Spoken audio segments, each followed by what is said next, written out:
Hey folks, and welcome to Minecraft. I hope you've been enjoying the Hades soundtrack for the last 10 or so minutes. I have been listening to it basically non-stop because I can't listen to the Hades 2 soundtrack because spoilers. I think I might be obsessed with another game.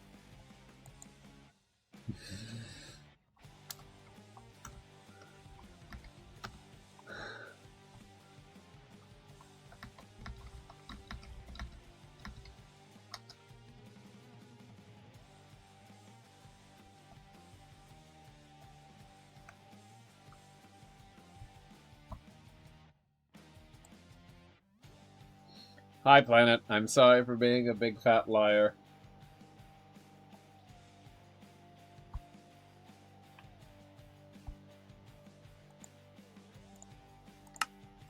Enjoy the sneak peek of the new library entrance. Anyway. Very pretty, thank you. I really like how it has been turning out. So, you might notice that I'm in creative mode right now. That is because we are not in... We are not in the actual world. We are in a copy that I made for the sake of planning. Because, goodness gracious, if this and the next project aren't going to be absolute doozies.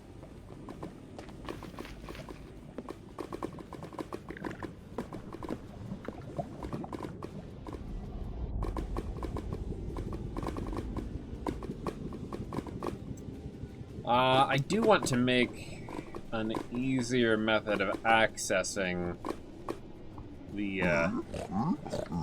time trial chamber than this rickety staircase here. And that's one of the nice things about this location. This project in general, actually. We can have it start anywhere.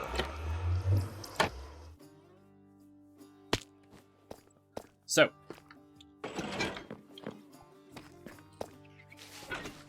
having cleared out this whole place, made a copy of it, I then went around and did a bit of testing. The spawner that's encased in this wool spawns strays, a lingering ooze potion, and arrows of slowness, not airness, arrows of slowness 4, which is pretty crazy. So I actually did not realize that each spawner, when it's turned ominous, spawns 2 different projectiles. One, a splash potion, a lingering potion, rather, and one from a list of other approved projectile types. So, we have a lot to work with. And it's not going to be easy making decisions, but I have plotted out every single spawner here, and taken note of what it spawns. And I have as well done a little bit of a project. I don't remember if I left it up. I'll have to double check. And when I say left it up, I really mean left it up. Yeah. I wanted to test it farther away from that portal just so that I didn't have to deal with that. So, yes. This is how it works. If I can sort that cart.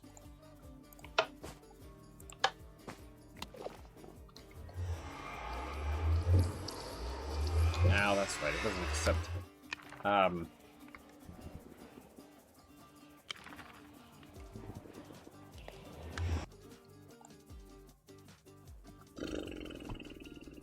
I could open it to land, but then it'll be like, open to land on this port, and I don't want that to be visible in chat. Anyway, the point is, I can spawn breezes and then capture them, scoop them up, send them to the Nether, where they'll get stuck into one of these. And while a breeze is in the minecart, it will shift it so that it goes to the next one in line. So right now, any minecart that comes down here is going to go into this slot. But as long as there's a breeze in the minecart here, it will detect that. I screwed something up somehow.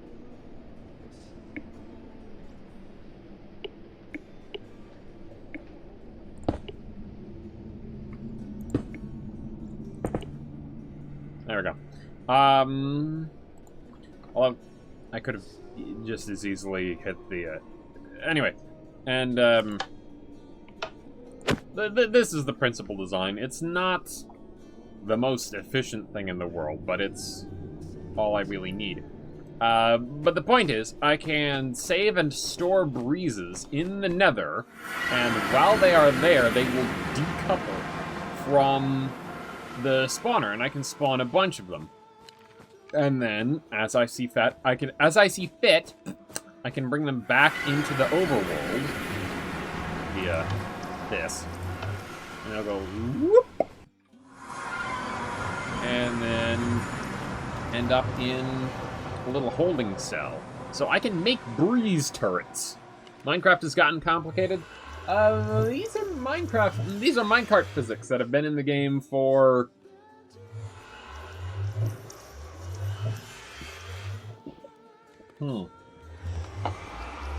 It's tough to say, actually.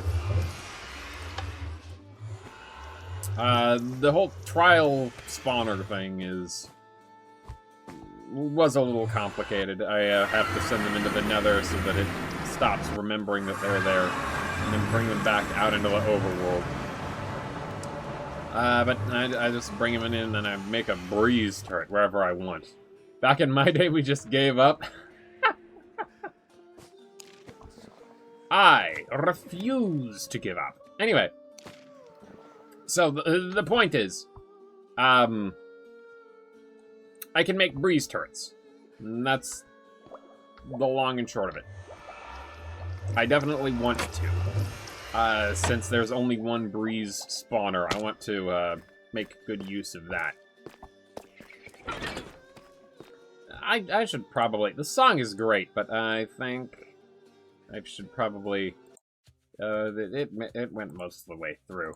I should not be playing one that has lyrics, I don't think. I assume Twitch won't like that, and it's a little hard to talk over. Anyway, I guess I'll show off what each of the spawners does, and then I'm gonna sit back and do a little bit of eating and pondering. This one spawns breezes, wind charges, and linger strength. This one spawns strays with wind charges and linger strength. It's interesting that they seem to roll a lot of the same stuff, and particularly ones that are close together. I was surprised at how frequently they would end up spawning the same thing. It's possible that's just the way they're weighted? I don't know. This one in the center here spawns zombies with poison arrows and lingering wind charge potions. Wind charged potions, rather. The ones that make it so when you die, a wind charge goes off. Which is interesting. Above it, we've got what used to be a skeleton tall room with slowness 4 arrows, oozing linger, slowness 4 arrows, oozing linger, normal arrows, and poison arrows with linger strength. So all arrows, all tipped arrows except for that one, which is regular arrows, which is interesting. We've got over here, this was the silverfish room. Both of these spawn silverfish. This one with lingering oozing and poison arrows. This one with also oozing and poison arrows. I don't know why I wrote splash oozing there. That's incorrect. They're all lingering. It's not gonna detect me right now, but anyway. This was the center of the great big hallway. Spawns stray with poison arrow and lingering speed. Poison arrow and lingering speed with this one's a zombie. This strikes me as very interesting. I want this to be in a position where I'll get into that in a second, actually. And then over here, we've just got a small handful of vaults. But above this, we've got 4 more skeleton spawners. Strays, regular arrows.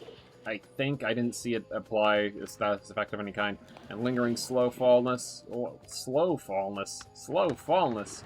Goodness, I'm more tired than I thought, I think. I'm more tired than I realized.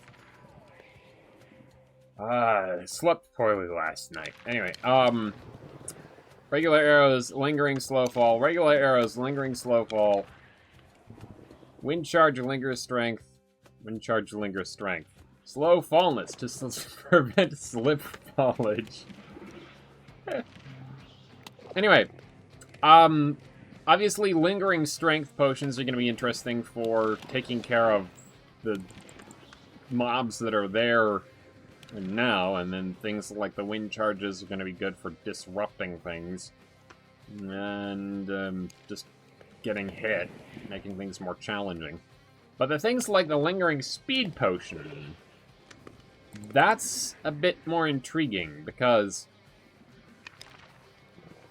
I can use that to incentivize being very careful about your routing. Because the whole point is that it's going to be a time trial chamber. The speed at which you go through is going to determine your final score. And I actually made a design in a different creative world, but I have to recreate it because it was actually on someone else's computer.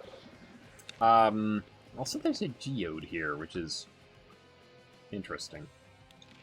I don't know if I'm going to end up doing anything with that, though.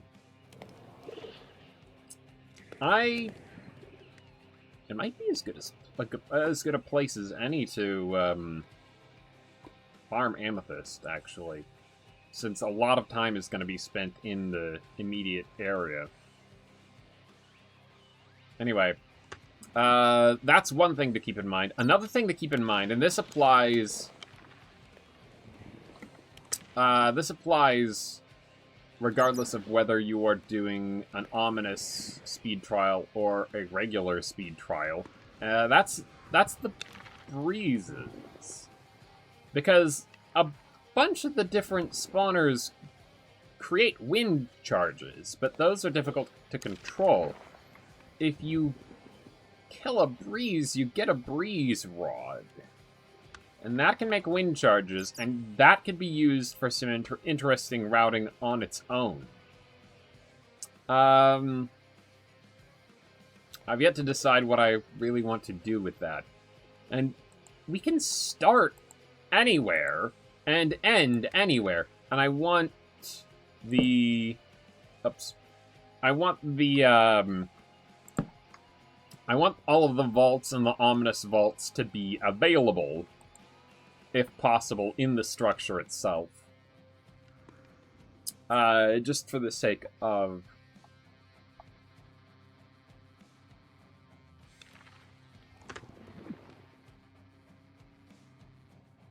Just for the sake of keeping the vibes similar in its own interesting way to the original trial chamber. There were a lot of... a surprising number of rooms that just don't have anything in them in way of monsters. This little side path, I think, was a staircase. This little bit was a staircase, I want to say. This was a staircase. So there's a lot that's been hollowed out that just doesn't have anything in it at the moment. But I'm not afraid to dig out more, but having dug out so much, it would be nice if I can kind of lean into the areas that are already excavated. But we can start and end anywhere, and I think it's high time I go a bit more in depth in regards to the theming of the place.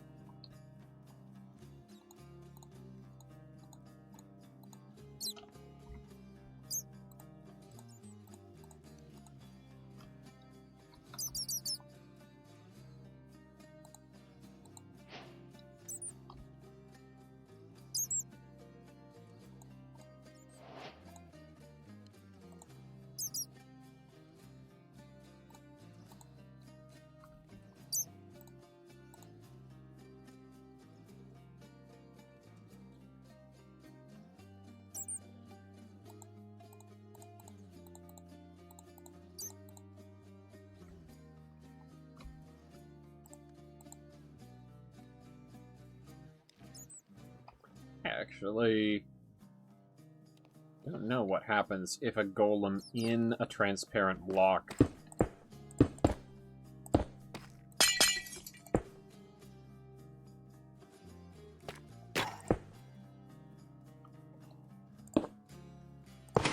Oxidizes. Oh. Interesting.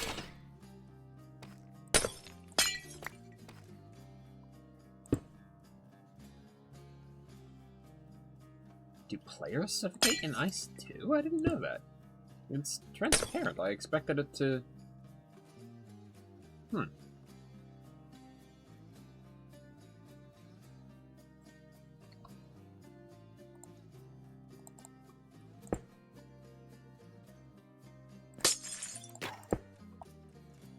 about glass?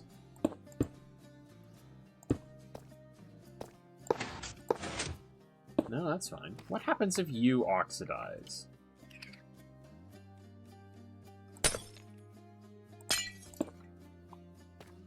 I didn't place packed ice, did I? Because that I would expect to... Huh. Oh, sorry, pal, but, you gotta go. I don't have a place for you around here. I'm just... There we go.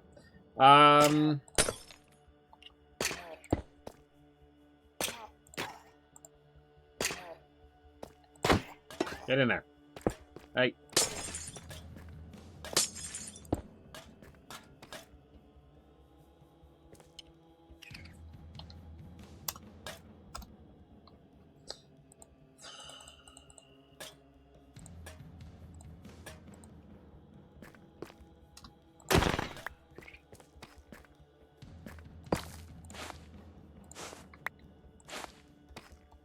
Oh, that one definitely froze to death. Interesting.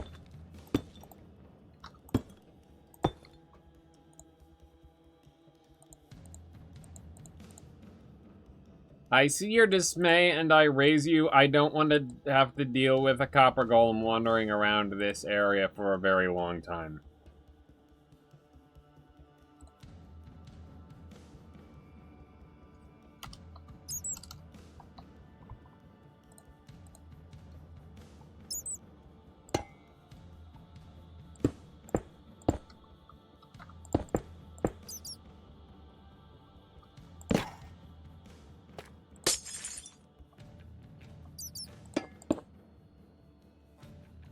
Okay, so I want to test this, and I want to test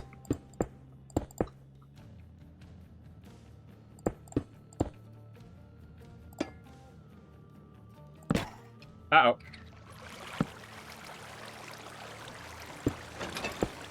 Right, of course. Torches are going to be an issue. I'm going to have to use alternative methods of lighting.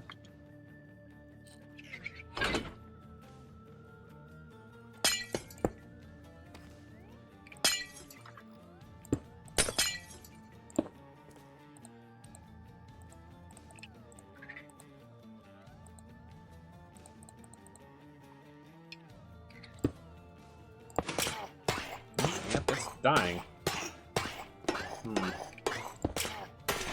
That's odd. I didn't expect that. But you're in glass. We'll see what happens to you when you petrify. I should have used... No. If I used oxidized already, it would have been bad. But let's... I want to see how this looks. That's not too bad. It looks like it's frozen, encased in ice. And if there are other angles on it, like that, then it's even less noticeable that you can see the ice texture there. Oh.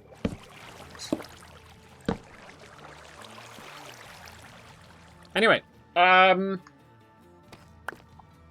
yeah, there's a reason I wanted to call this place the Frozen Fissure. Well, there are a few reasons, actually. First of all, strays. There are a lot of stray spawners. And then, like, 2 zombie spawners, 1 breeze spawner, and 2 silverfish spawners. It's mostly strays. Second. The environment already kind of lends itself to that, because, in case you didn't notice the couple of times that I was topside, it is smack dab in the middle of an enormous cold biome. Okay, smack dab in the middle is maybe not 100% true, but it is smack dab on the edge of one enormous set of cold biomes. Look, we've got icebergs over here. We've got tundra over here. We've got more ice over here.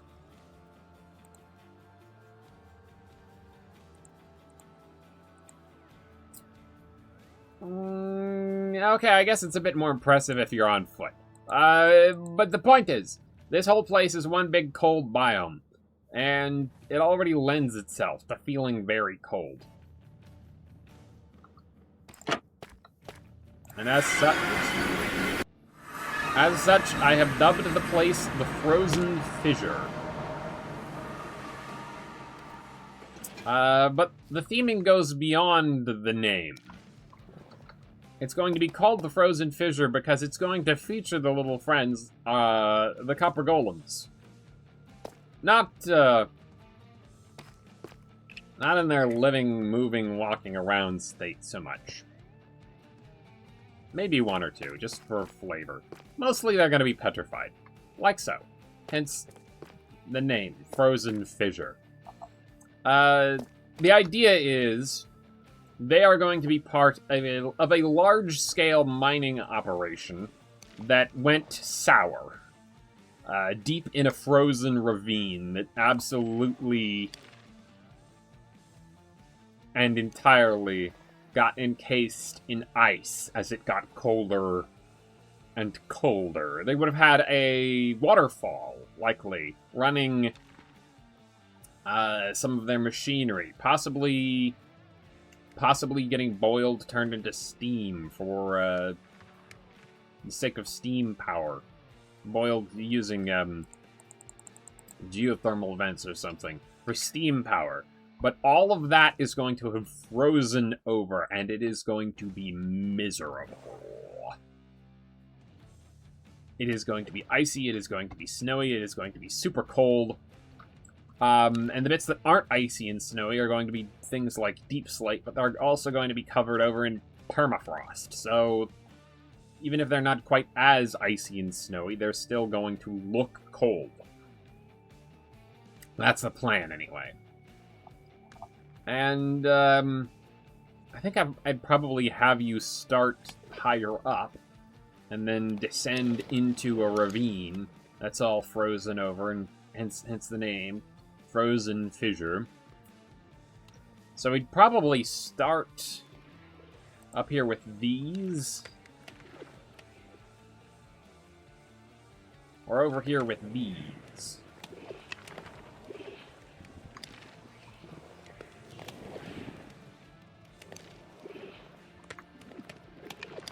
I think I like that, actually. The slow fall, that could, it could make the slow fall serve as an actual obstacle. Because if you start with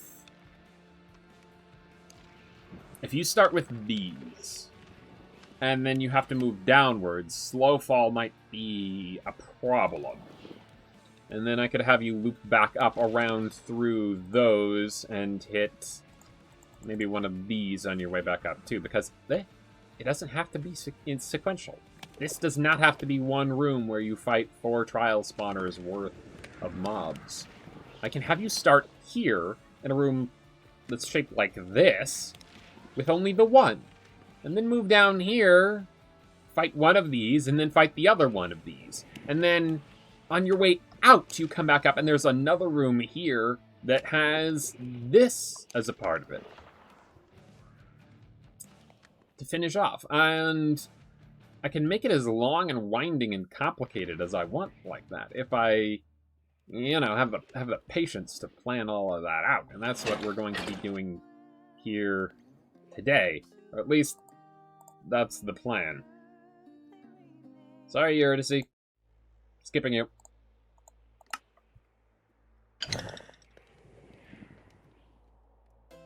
Oh, that's right. And there's this. This one vault. This is a copy of the other world. You can see that the other vaults don't react to my presence, but this one does. I'm not sure why. So I want to check that out, see if I can use a key on that in the actual world. But I'll have to remember to. Anyway, keeping in mind all that I said, that I want these 2 spawners to be in a sort of a central location, which is going to be difficult. I want the breeze over here to be in a notable position in some way, so that you could maybe choose to wind charge your way up to somewhere else as part of a shortcut.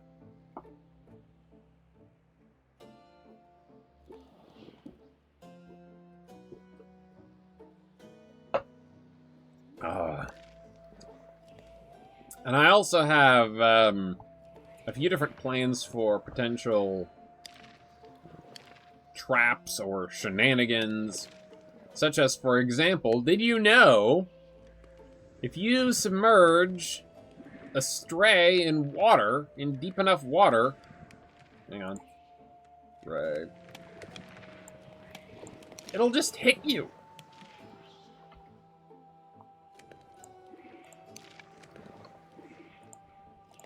It'll stop trying to shoot.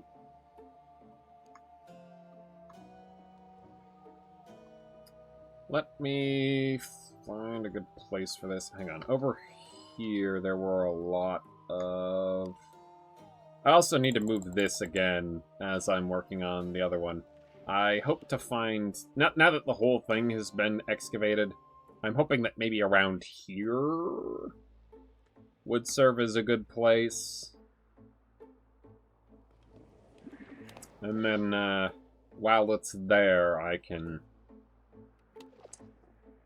still take advantage of the haste to, hopefully throughout all, if not all, then most of this place.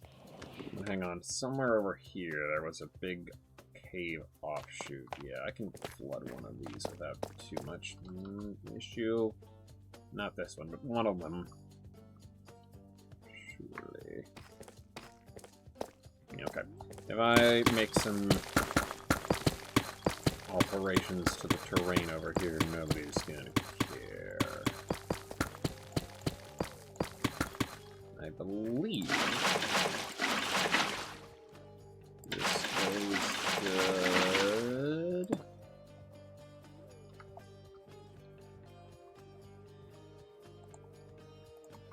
Behave as expected if there's submerged this deep.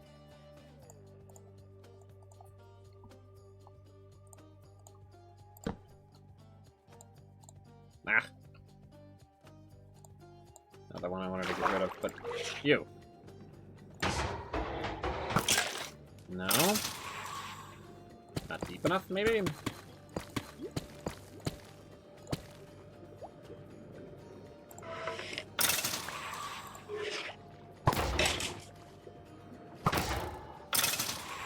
I swear I saw a thing on the wiki that said if strays are... Hang on. Alright, wiki time. And it might not have been strays, exactly. It might have been... any skeleton.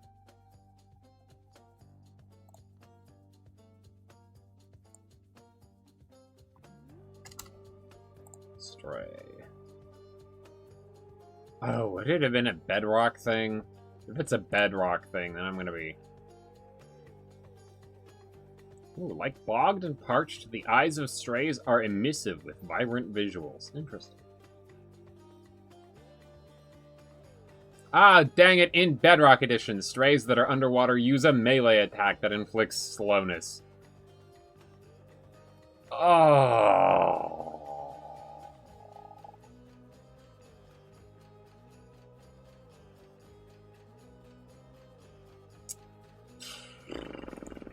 Piffle. What's even the point of version parity if they're gonna do stuff like that? I know, right?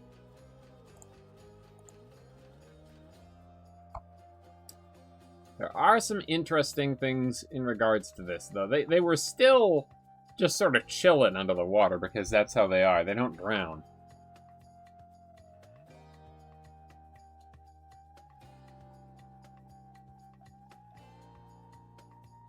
Strays do not take damage from freezing in powder snow, but they are not immune to slowness. I could drop them into powder snow and make them more difficult to deal with. A stray holding a tipped arrow or a spectral arrow in its offhand always shoots that type of arrow instead, and the arrow held is not consumed. Now, I did devise a method by which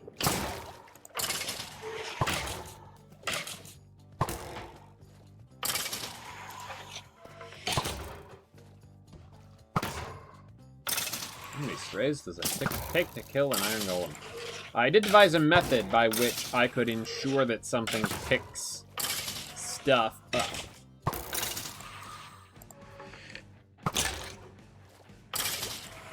Well, not everything, but some things.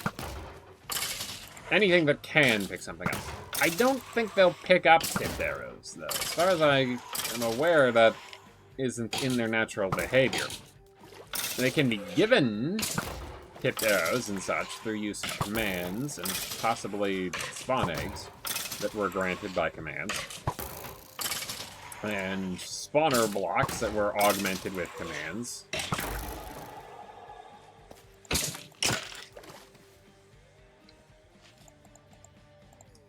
But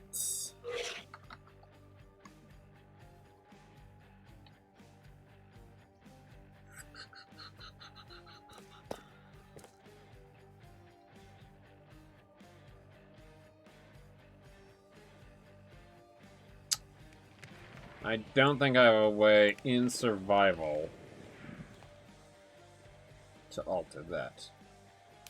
Like, if it was still content they haven't gotten around to, that's one thing. Yeah. Yeah.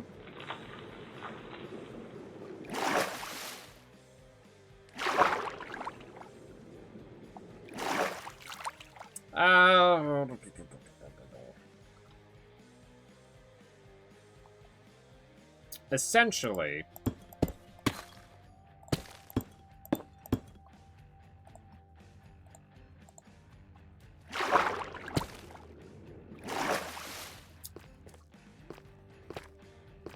I've been experimenting with ways to get trial spawners to spawn where I want them to, when I want them to, and how I can manipulate the behavior of the mobs that spawn as a result of that. I just need to get all of those experiments kind of condensed into one location, because I have mostly been doing it all on somebody else's computer. Long story. The roommate has been toying around with me in preparation for this, but while it was convenient at the time, it's causing a bit of a problem now, because I don't have access to the precise builds that I ended up developing. Anyway, I wonder if you will never freeze by virtue of being unable to create a statue at your location. Can you move the world over from their computer to yours? You know, I could, but it would probably be not very inconvenient. Oh yes, that's right, I left a note for myself on this one. This isn't the actual original spawner, so I can't be sure that it will actually spawn the Wind Charge and Lingering Strength potions, but I can remember what's there.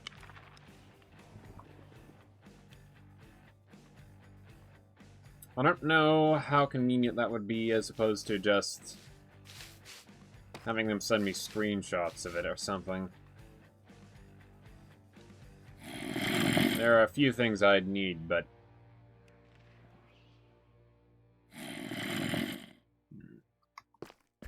should probably make sure that this cave is lit up. Try to remember to do that in the real world. Anyway, I want to start work on the planning in regards to just the general shape of the route now. And once I have the general shape of the route, I'll try to plan the builds around that.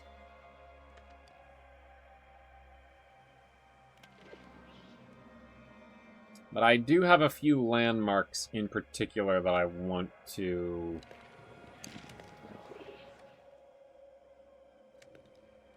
plan a space for, so I am going to have to keep that in mind as well. So we'll make a little wall of the requirements here that we'll be using as we do stuff. But for a moment, I am going to...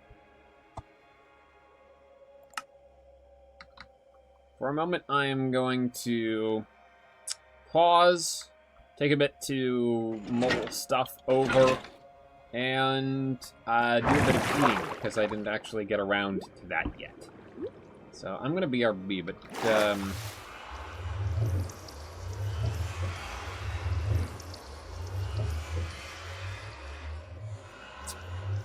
not really anything particularly interesting to watch, is there? In the immediate area.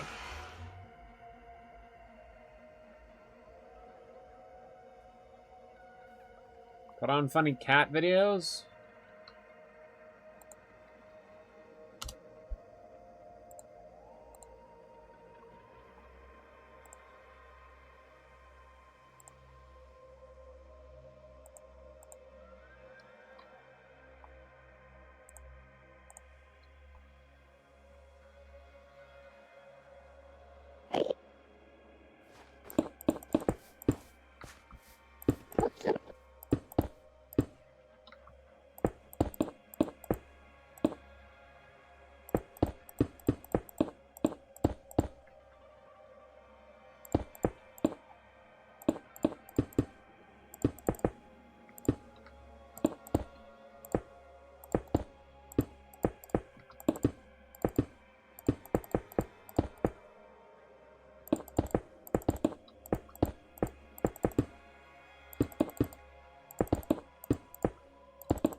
Look how funny they are.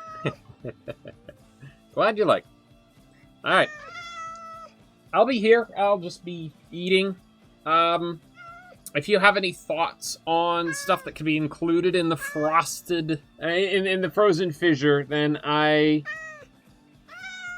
probably going to call it something incorrect a couple of times. I ran through a few different names. I eventually settled on Frozen Fissure because that makes the most sense in regards to both the theming. It is a mine that has frozen in time, essentially. And all of the golems have frozen up.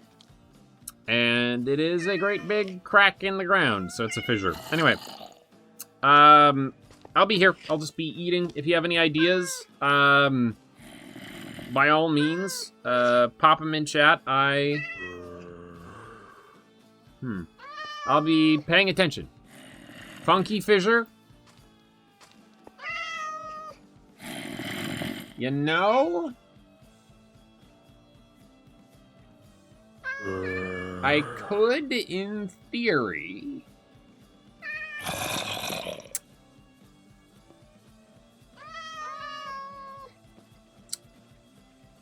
I could add a disco mode, and then it really would be Funky Fissure. Anyway, if you have any other ideas, then pop them in chat. I will be paying close attention.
Alright.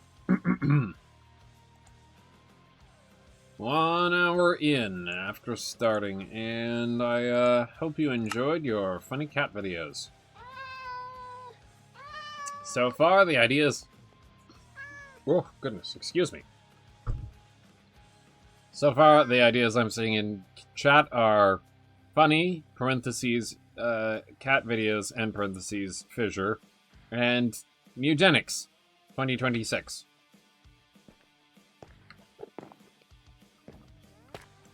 While those are certainly intriguing observations, it's a Mugenics BRB screen. I still haven't watched anyone play a run of that yet. Technically, it's not too late for me to do a... Whoosh, goodness. A playthrough sight unseen. But I'm really hesitant to do that still. Anyway. I'm thinking, first off...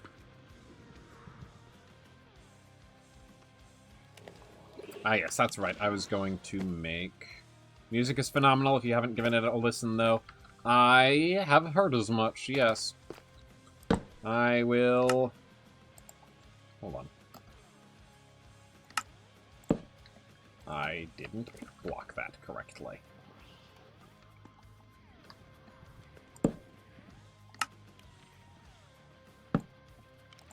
Come again. Control. That's odd. Gonna lurk for a little bit, but I'll be back in a few. See you soon, planet.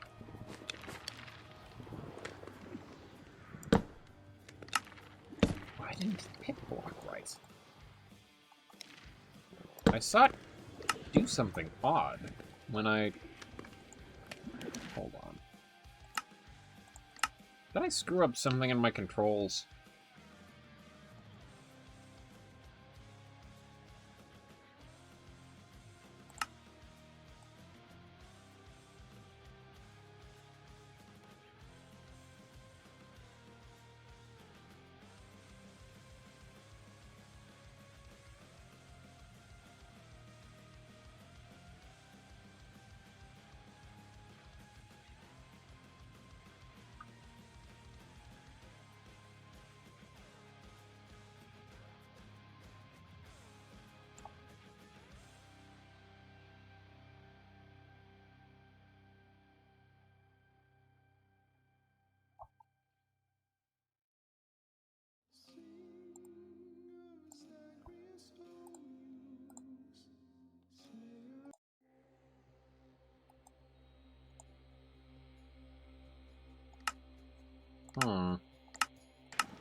Anyway, let's take this, make a little wall in here of things to keep in mind.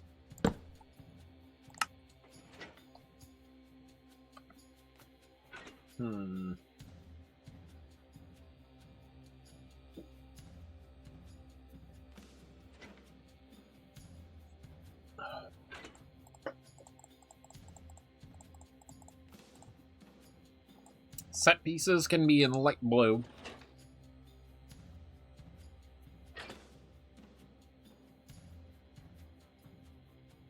Mechanics can be in orange. And,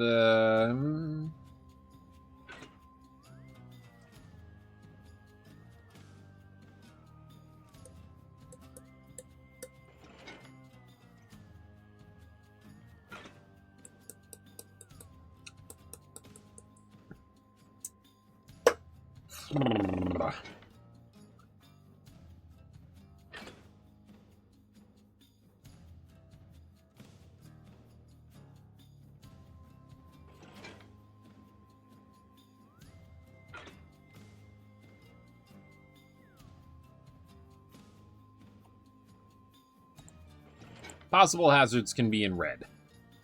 I was trying to think about what the third thing was that I wanted to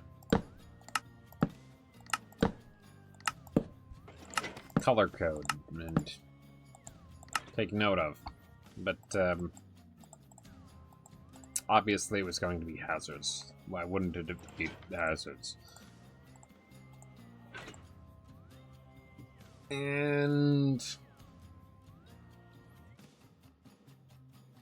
natural progression through can be in cyan.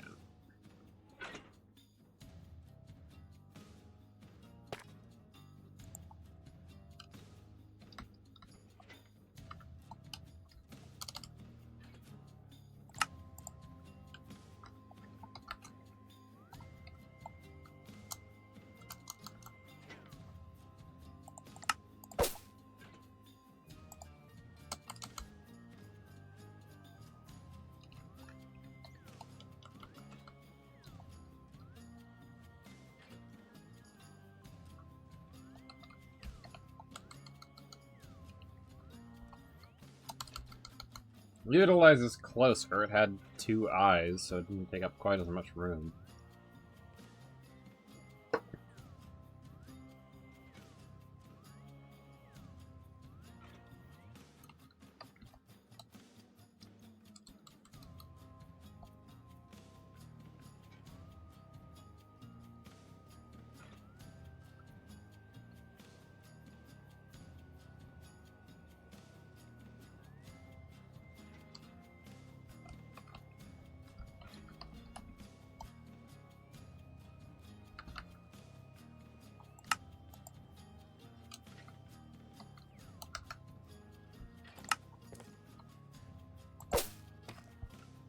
And I'll need glue just to make it stand out.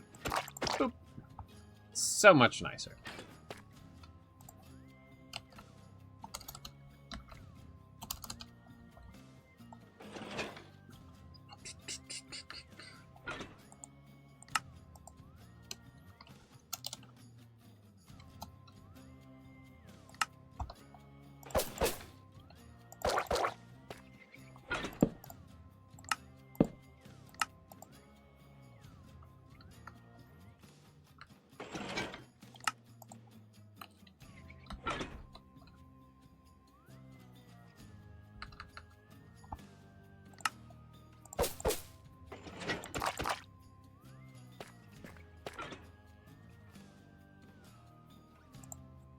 It's really design aspect.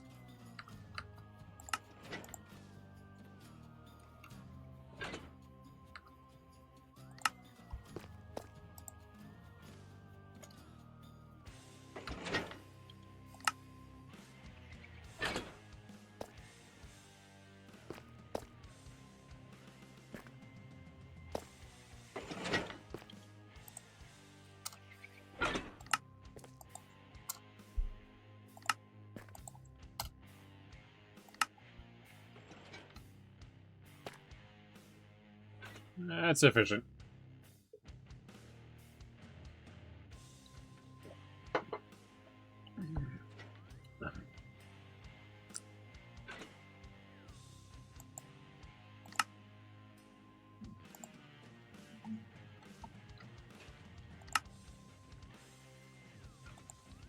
Can I? No. Why?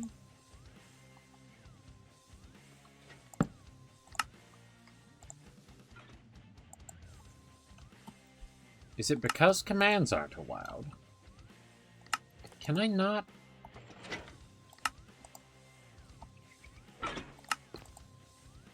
Control pick block because commands aren't allowed. That would be the first time I've had trouble with that.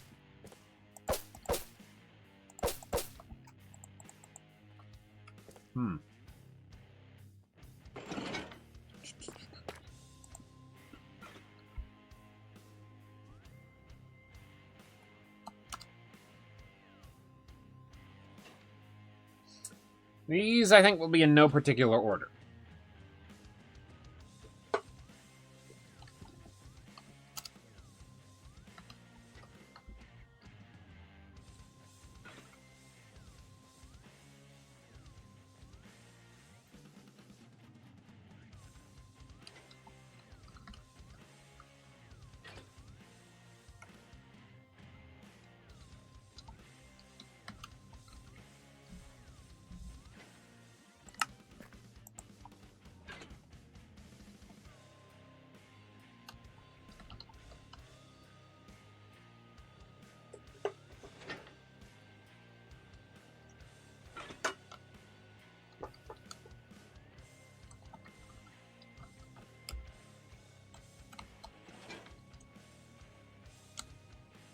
No, that doesn't make a whole lot of sense for the frozen fissure.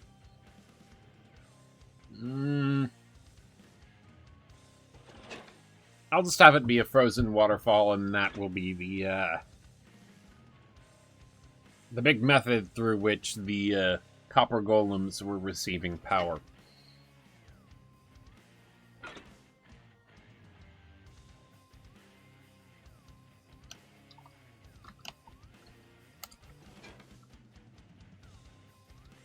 Mining, storage, and golem creation.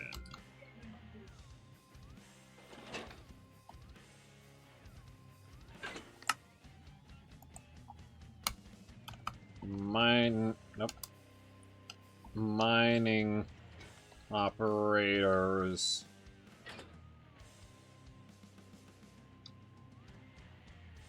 Corpses.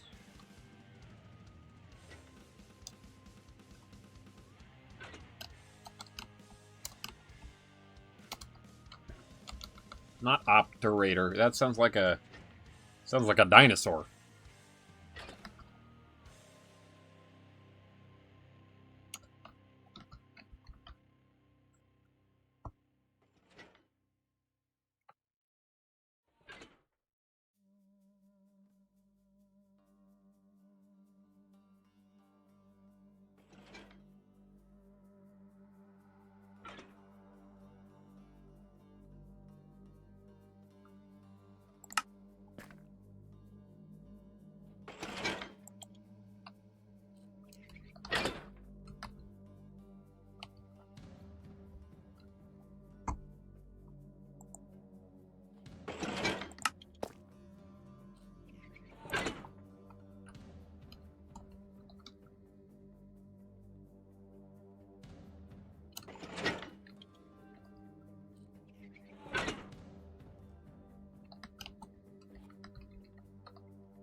If I mark each one with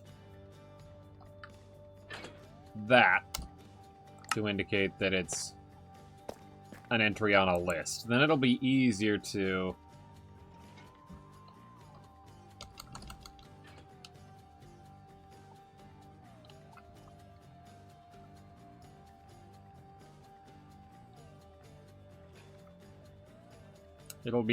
tell which are individual entries.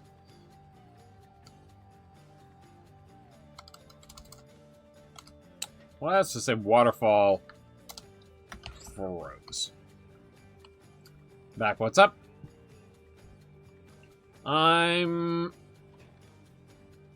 trying to take stock of what all I want to be sure to include space for in the planning in regards to each of these three things.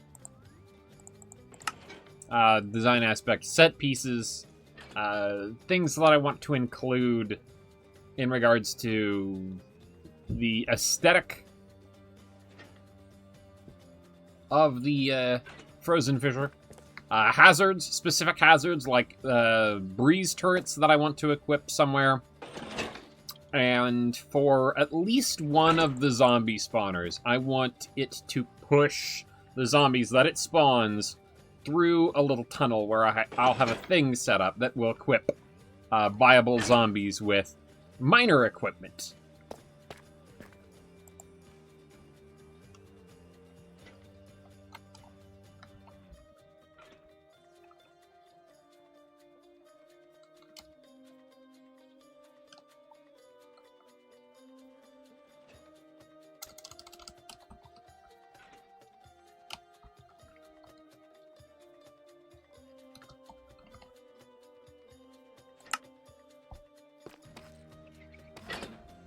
And for mechanics, that'll include things like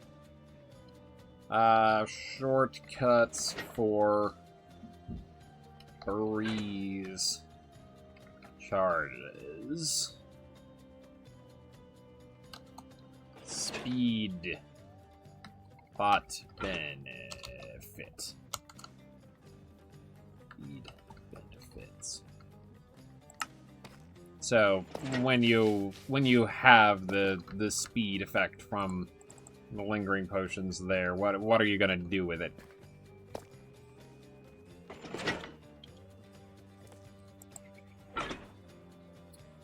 And I'd say, in that same vein,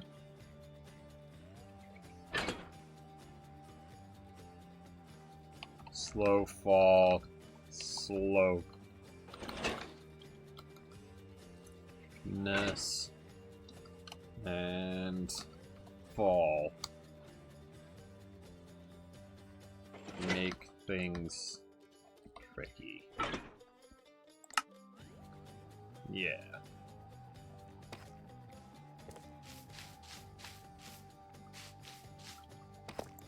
And I'm to use powdered snow somewhere. I have to remember ice as a hazard. Although I can do that basically anywhere. I don't have specific hazards for those things that I want to try to keep in mind where I can place them. So I guess I will keep that in mind as a hazard that I can utilize as I go in a bit more in depth.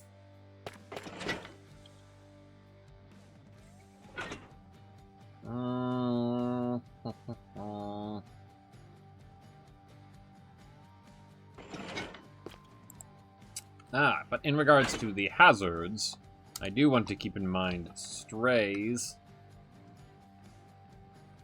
survive powdered snow.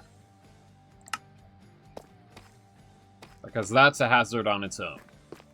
That is a concrete thing that I want to include as a hazard. A room that has powdered snow that strays will be able to survive in, but you will not.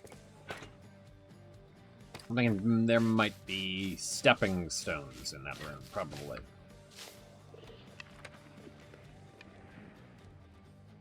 Ooh, actually, you know what would be particularly devious? Powdered snow and snow. Should I just typed in snow? Stray. Would be particularly devious if there are situations like this.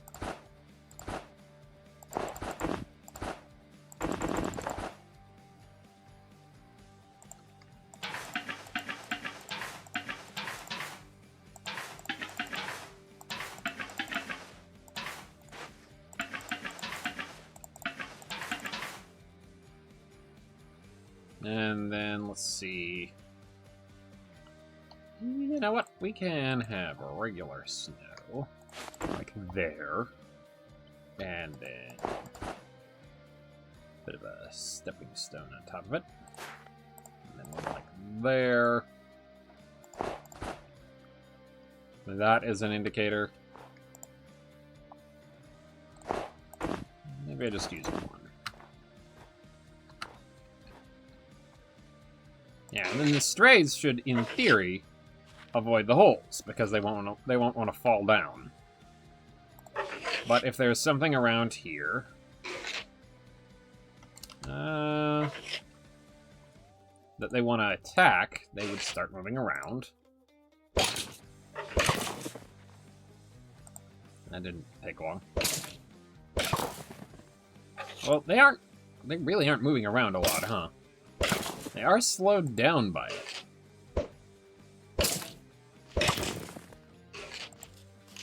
Okay. Oh, and you can't climb up on that. Can you climb up on it now?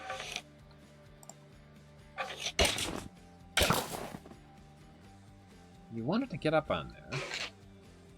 Can you? You can't jump. Because that's just how powdered snow is. Oh, that's right. I forgot about that little detail. You can't jump while you're in powdered snow. Oh, that's devious. Okay.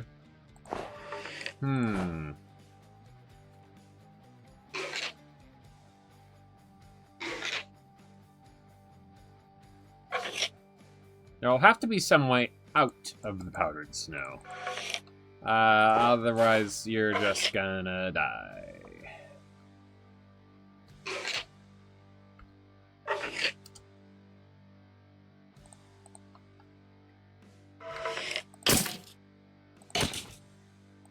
Eventually.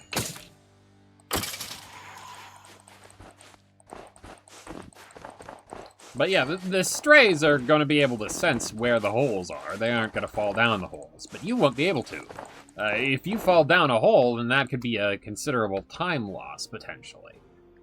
So that's a notable hazard. I'll keep that in mind.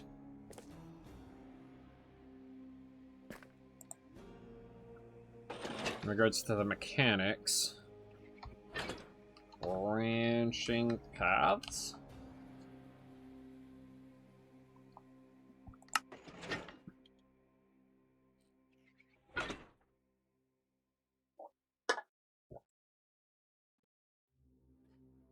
And it'll be all the more interesting if, at first, it appears that there is one way to go, but the more you understand about the map, the more you understand... I don't need these. The more you understand that there are branching paths that you can take. In regards to both the breeze charges and possibly using speed potions to your benefit, that would really only apply if you're doing an ominous trial.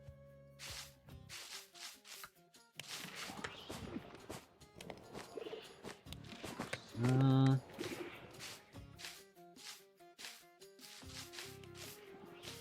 could be other methods too.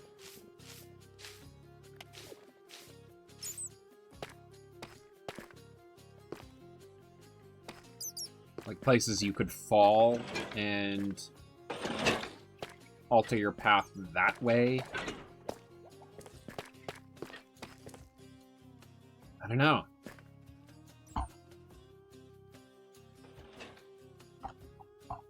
I feel like a lot of situations like that I would have to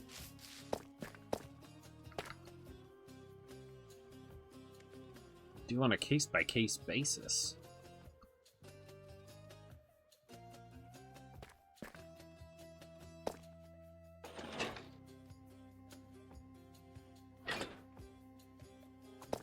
Okay. Let's just try starting from the beginning and seeing how that goes. Now, I'm thinking that the beginning starts here.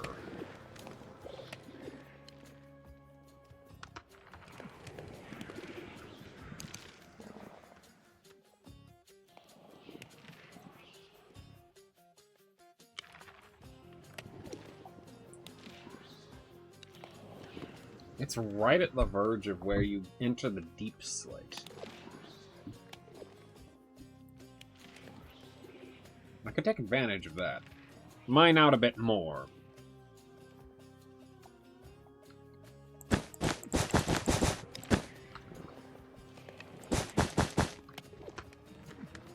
The entryway is here, and the exit is here as well.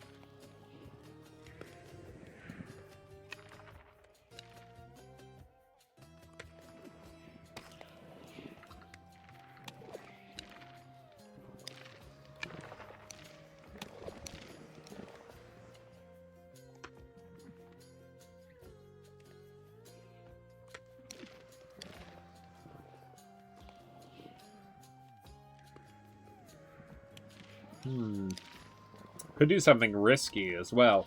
Have things like a path that goes around this way, but also one that goes straight down into this room.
From here...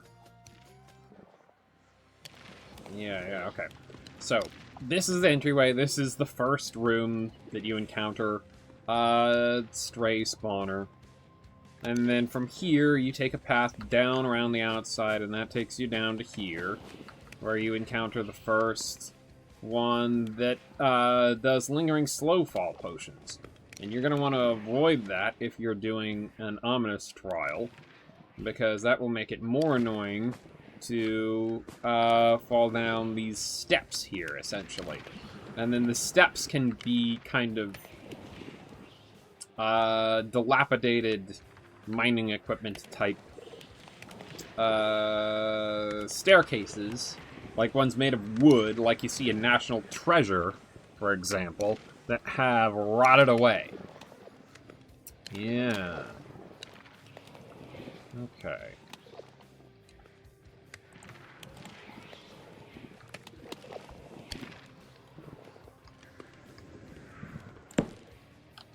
First room.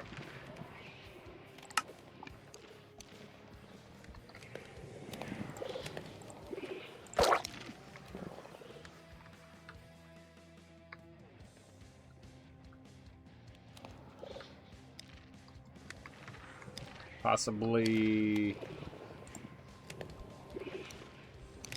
abandoned mining equipment. Equip. Abandoned mining station. Yeah, someplace where you would get equips. And then that means that this is in the wall, so that leaves plenty of space for... Yeah, okay, okay. Take this path.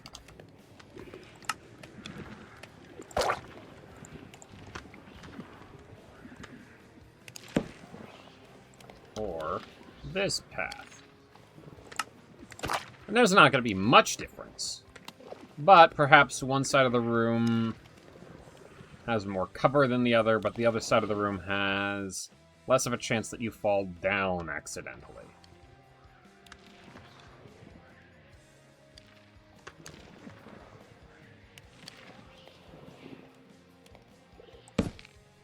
Starting about here.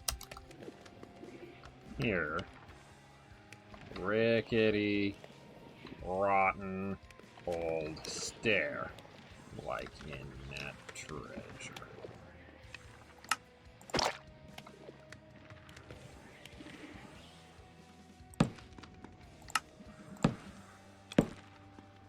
Fall down to proceed. So...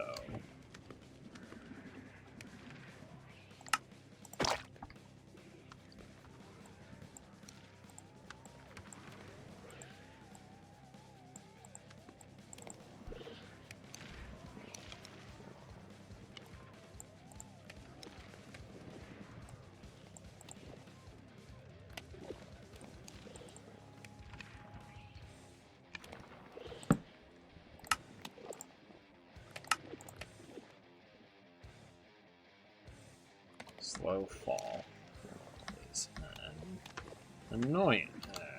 That's...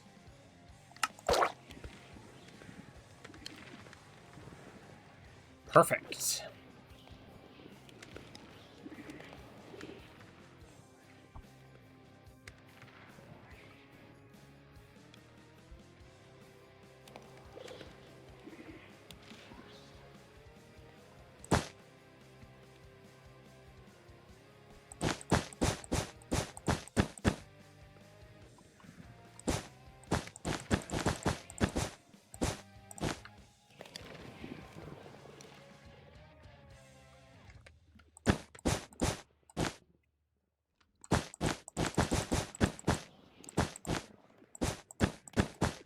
And this path grants you access to one of the vaults, and this path grants you access to the other one of the vaults.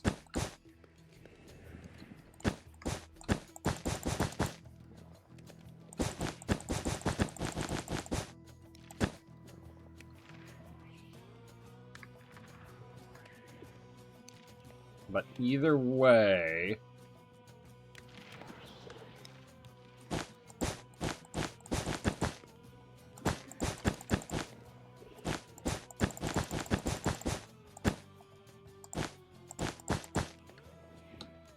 And this is just approximated.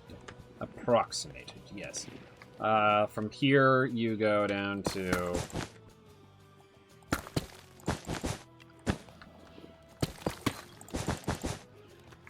this step, and from this step, you go down to either this step, or the one beneath it. Yeah.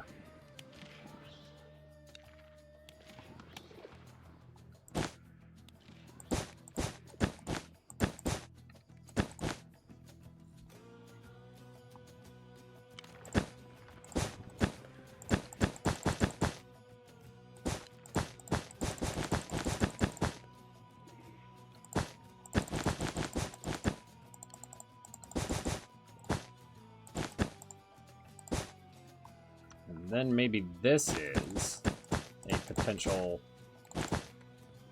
spot where you could drop into another room.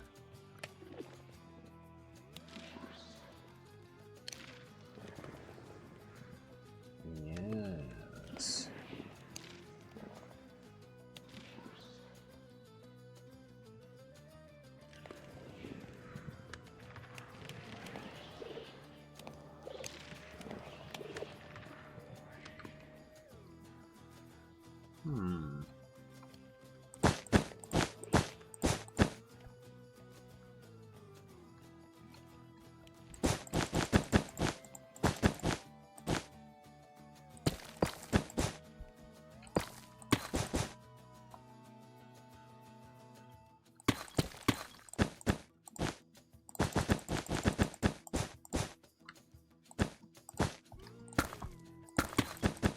I hope this is making sense, spatially.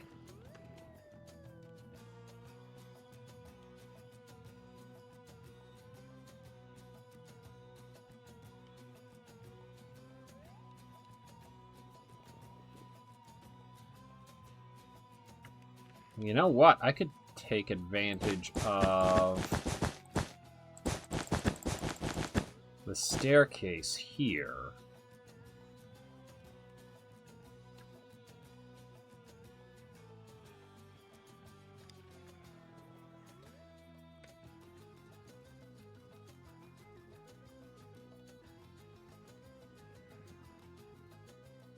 Oh, yes. I can have these drop down from above, by the way. I can do that with trial spawners. So I could have the rooms be underneath them.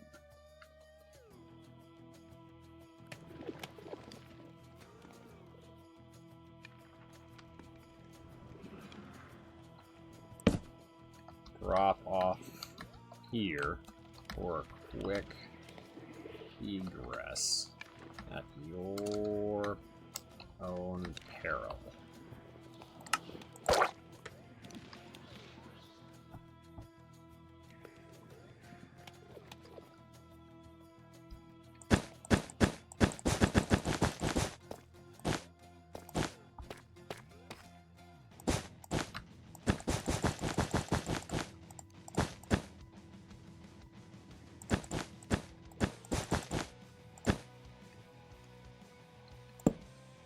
use this for set piece.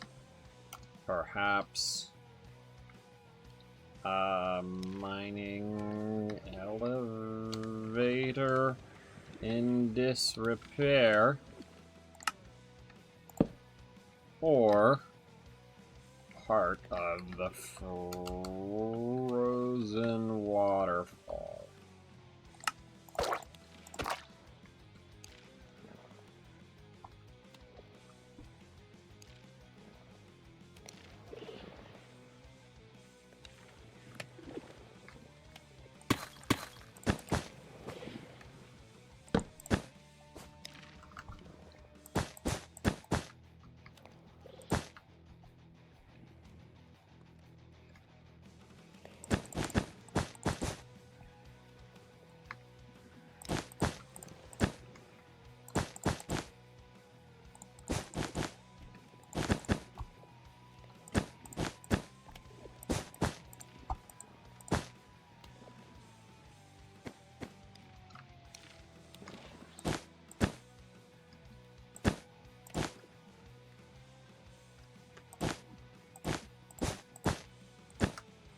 Okay, so the wool connects it all.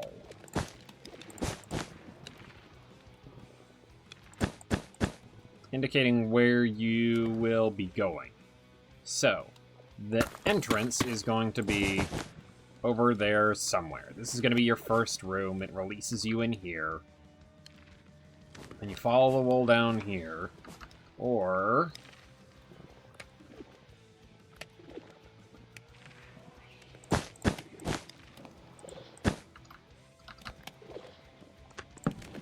secret drop through powder snow, but dangerous. Like so.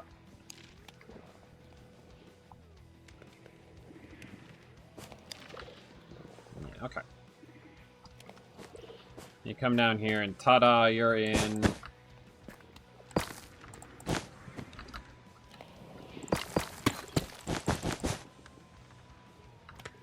You're in this room now, and then there's probably actually going to be something here, causing this to be jutting out from the wall there, and then the room is U-shaped.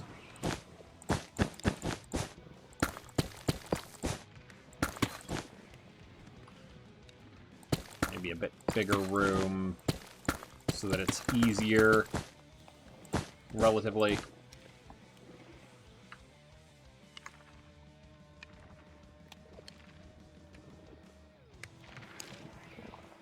And of course, all of the trial spawners will have to have been defeated in order for you to succeed at the time trial.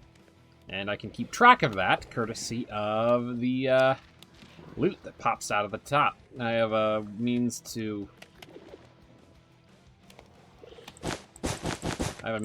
acquire and detect that.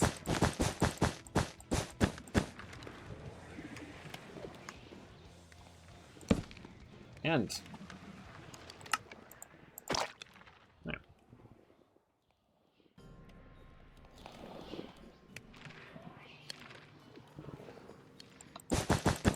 Dave Raven says, "Bruh, I'm playing Enter the Gungeon, and I got 0 keys from the Hollow of the Forge, and I'm screwed for the dragon fight." Oh boy, you have come to the right person to talk to about Enter the Gungeon.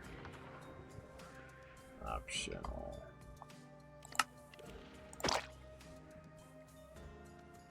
Little side thing here for that vault. Leave it suit. No keys from the Hollow and Forge, huh? That's got some interesting... Going in with Inactive Blasphemy and Vorpal Gun. Oh boy, good luck with that. It used to be that keys were not guaranteed from the shops. It was super bad. Now there's at least 1 key guaranteed to spawn in every shop. And Nuke. Ah, Nuke. You'll be... No key in the... Oh, right, because that doesn't apply to the blacksmith shop.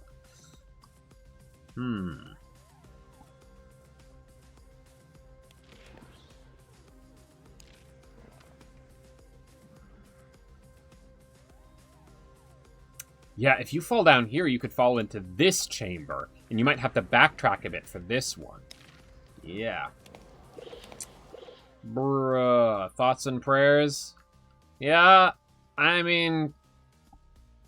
I'll have you in my thoughts, that's for sure.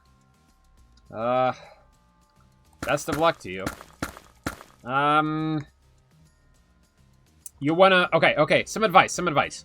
You want to pull out the nuke specifically when the knife attack happens, if you can, because they will get mutated, and they will be much easier to deal with.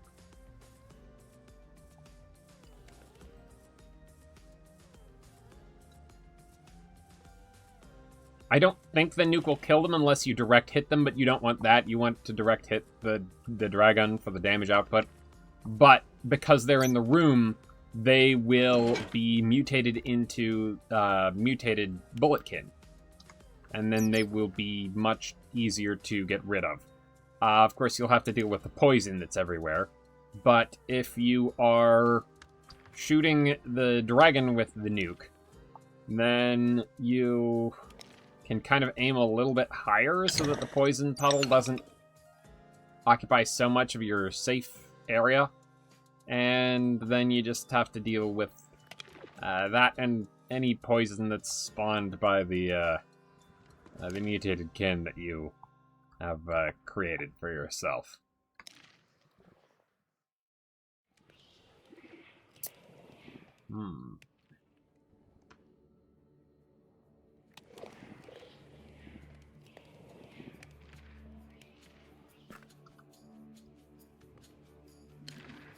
Okay.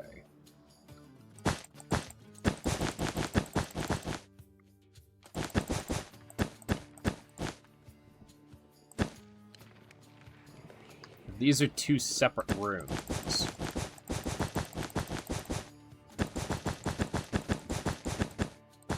I'll use that one for the zombie miners, because then I can tell a bit more of a story with it.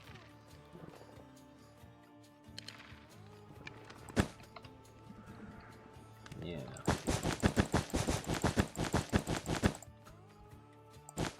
And the exact layout doesn't have to be literal one-for-one. I can adjust things as needed, as I'm plotting it out. I want to get a good feel for what it's like, though.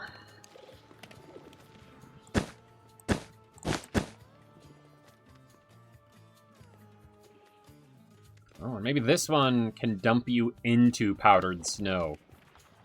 Yeah.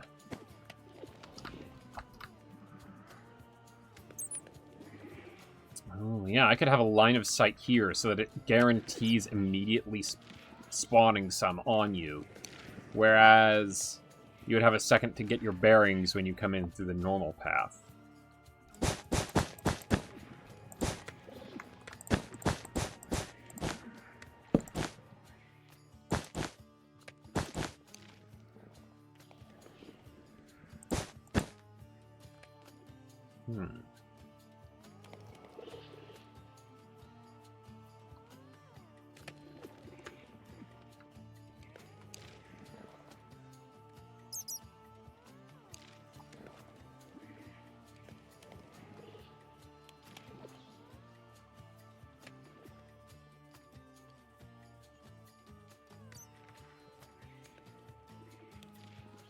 Ooh, you know what? I could play around with vertical height here.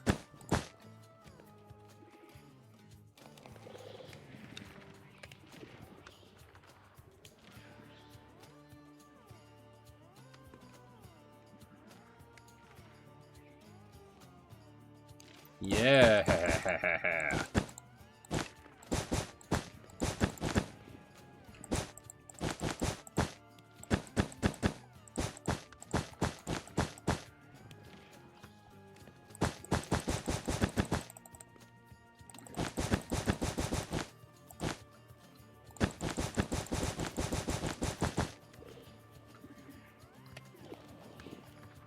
Dang. I take it didn't go well.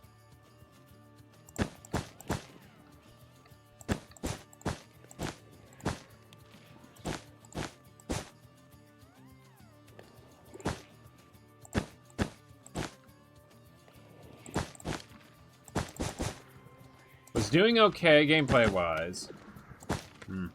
Gonna hop off here and call it a night, but thanks for the stream and hanging out. I'll catch you later. Catch you later, Planet. Thank you so much for dropping by.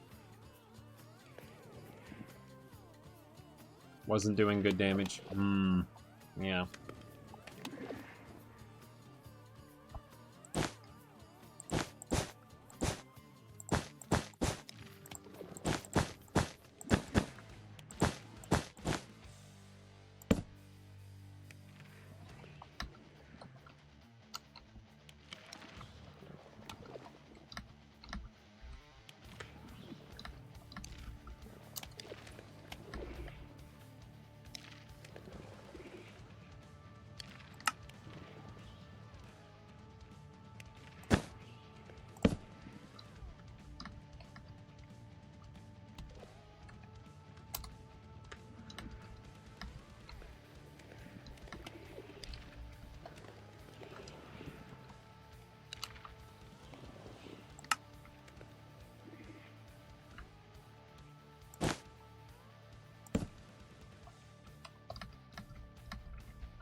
Whirlpool gun crits are not as strong as I assumed they would be. Other than that, I only had Thompson and M1, which were okay. Yeah. Damage output is something that you really got to keep in mind, just because the dragon is such a good damage sponge. I had an interesting run earlier where, like, actually earlier today, where I had, it was Magical Lamp. There was another thing that I had, hang on. I had Magic Lamp and Dark Marker. And in both cases, I had to time it out carefully and spend just another about half second in between both of the big damage shots. Dark Marker's Explosion and Magic Lamp's Genie Punch. So that the boss armor would wear off and it could get in the full damage fight. I don't think anything that you had outside of the Vorpal gun crits, and even then, they wouldn't be triggering often enough, I think, to have to worry about the armor, the boss armor.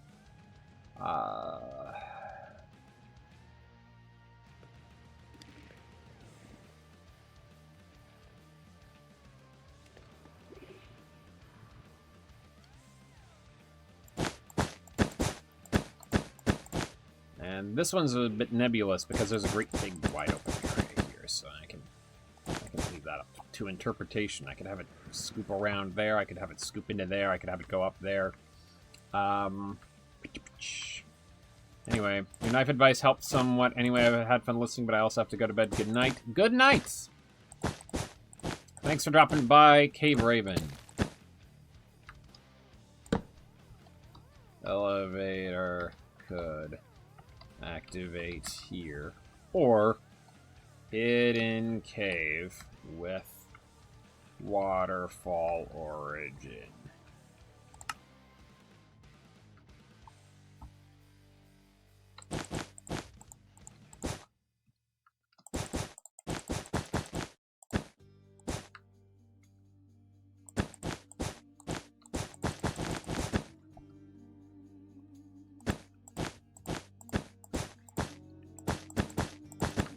This one's going to be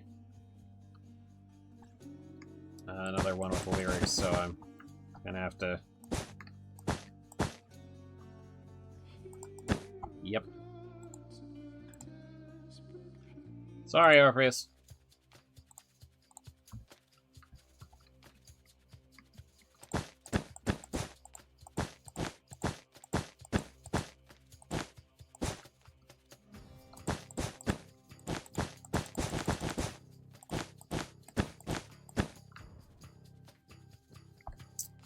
Okay, little back path up through all of those 3 vaults there.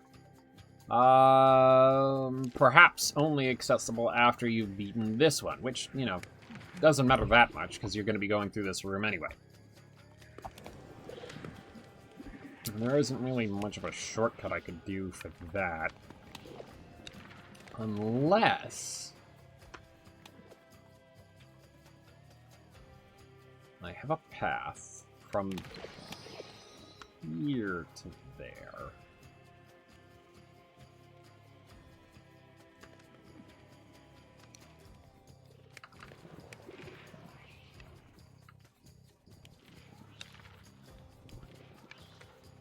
I feel like the drops here are going to have to be a bit more substantial.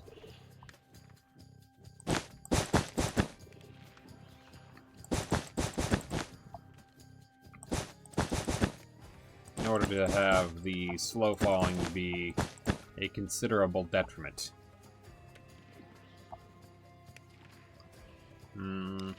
Yep. Make the drops more substantial. So slow fall is a bigger hazard.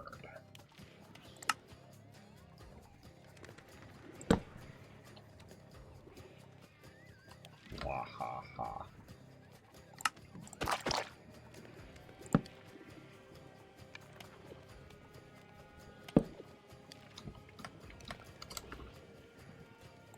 Yeah. That would be orange according to the color coding that we've used so far.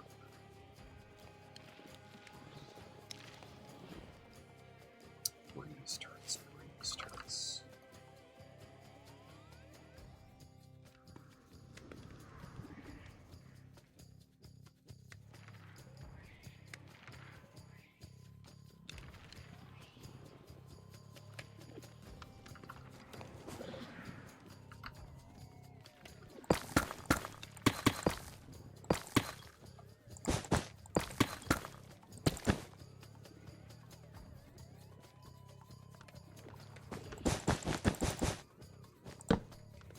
Sneaky back way through here instead. Why would someone take this? That's something I need to figure out.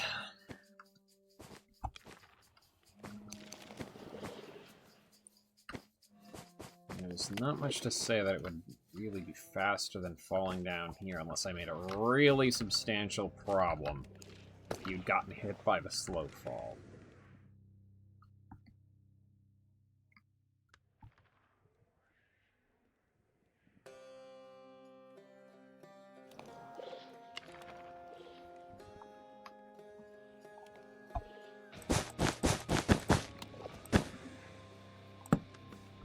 Make sure the spawner sees you sooner this way.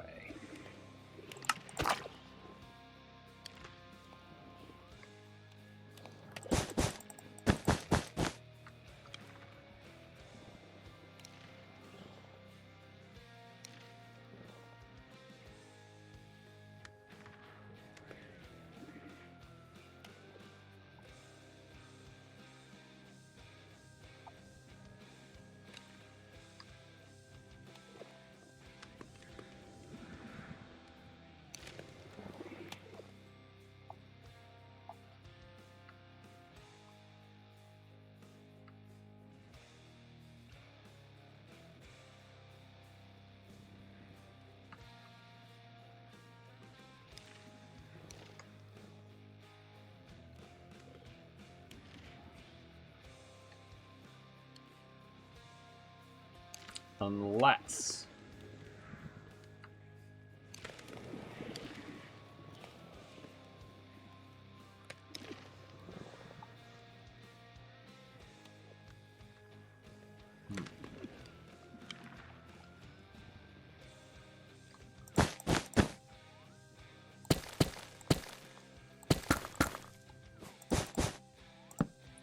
Sneaky path back here cuts through to other end of map.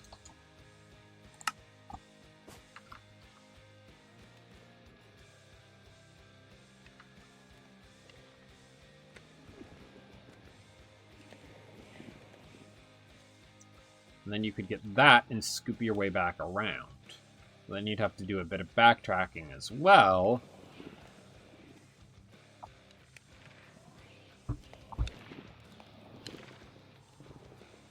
Unless...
back path lets you clear out late game spawn earlier.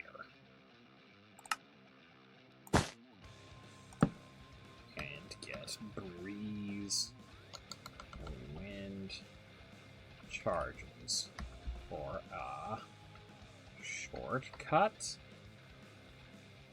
but requires backtrack.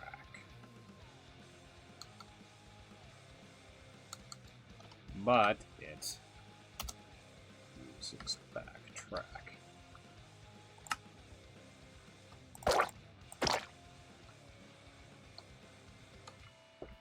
And there could be maybe multiple places where you... Oh, but... You still have to visit everywhere, so it's not like you can...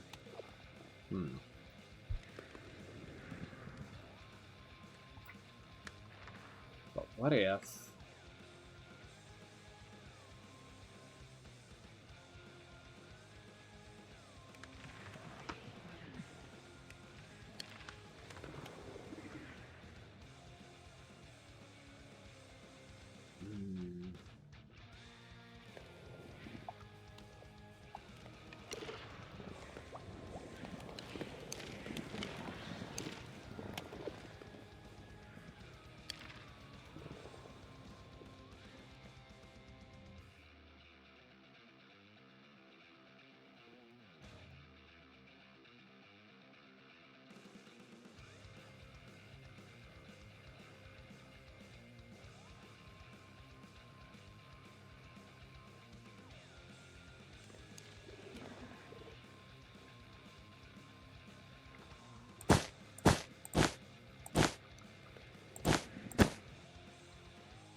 After that room climbs upward.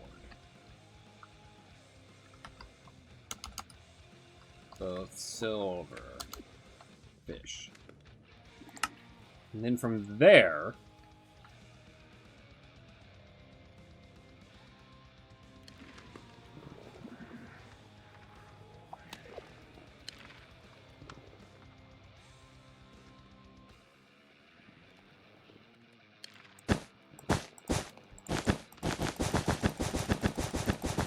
you go through here, where you have to deal with this one.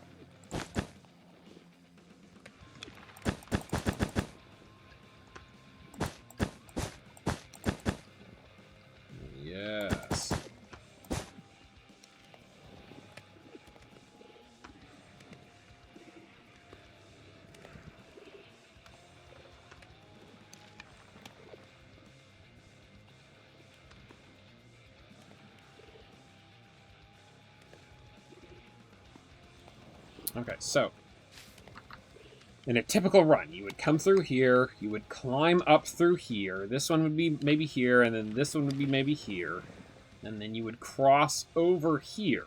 And this room would be above another room below it that has zombies. You deal with this room on your way through. Then you get to this room where you double around back, get the breeze charges, get the wind charges, yada yada yada. Then you go underneath.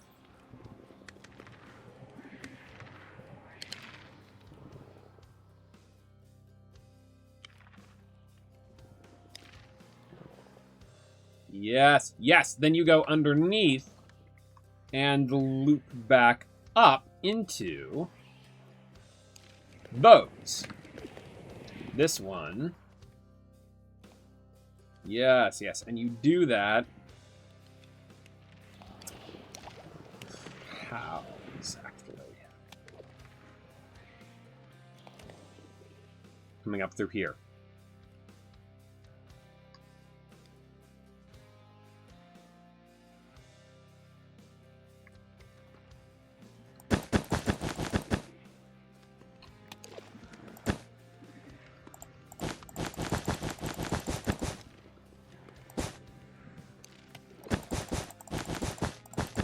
Yes.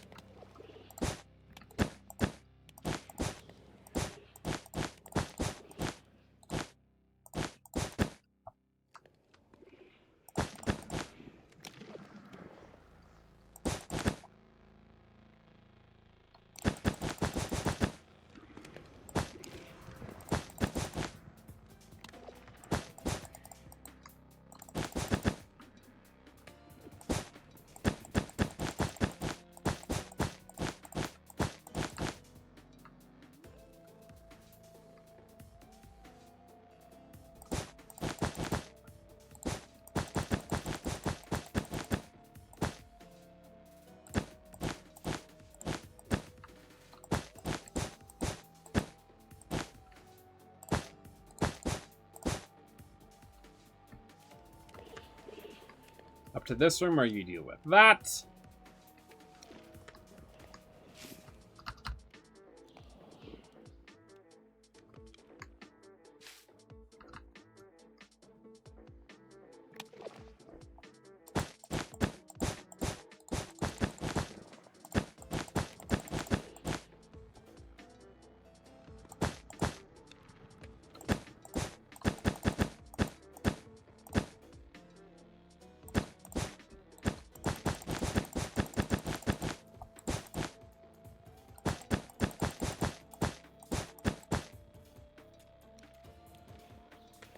Yes.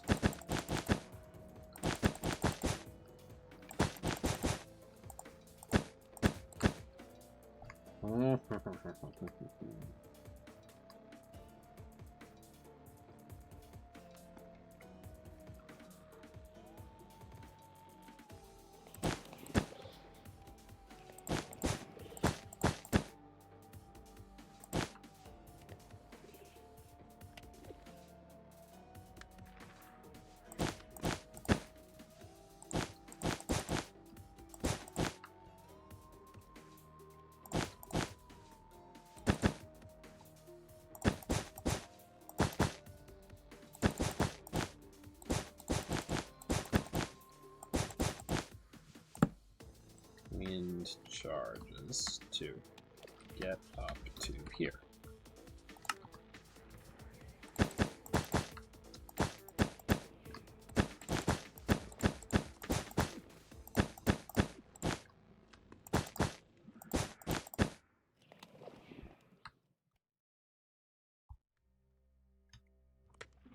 Okay, so.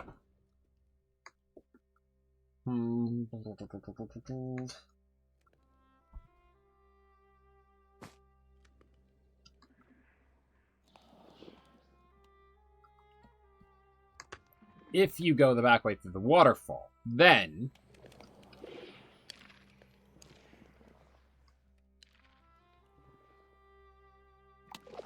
you come up here, you clear some of these rooms early. Like maybe this one. You clear this room early.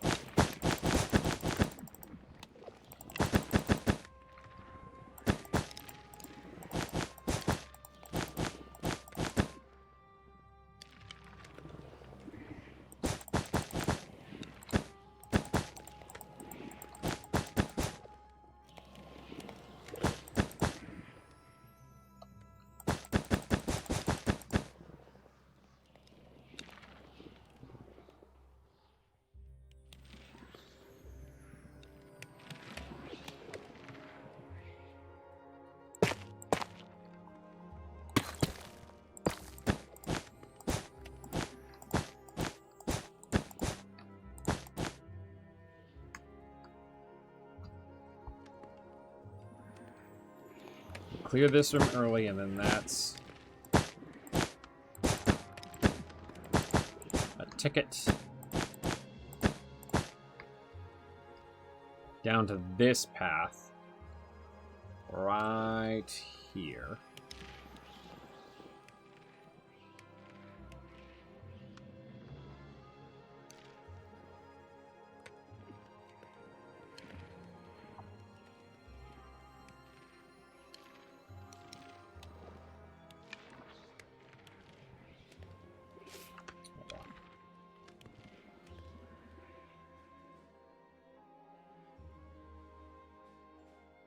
Yes, okay. From there, you can come down to here, no problem. But you have to go backwards this way through here, and then that takes you on the flip side into this room, whereupon clearing that, you can...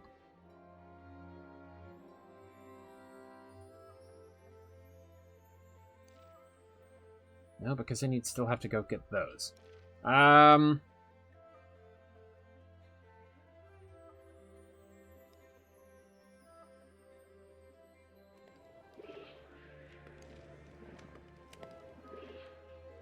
Makes no sense for this to connect to this room.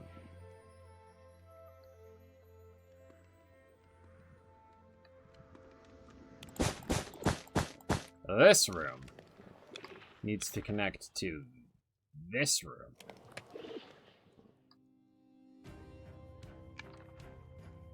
Come through this way.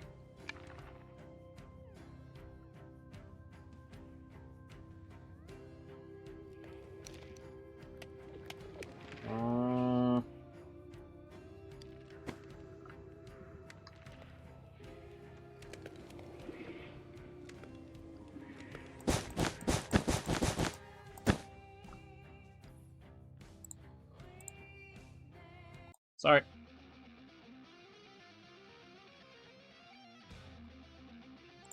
Come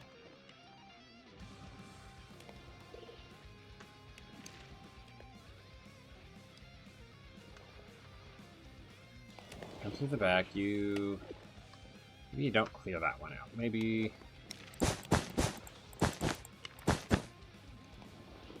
go from there straight to here.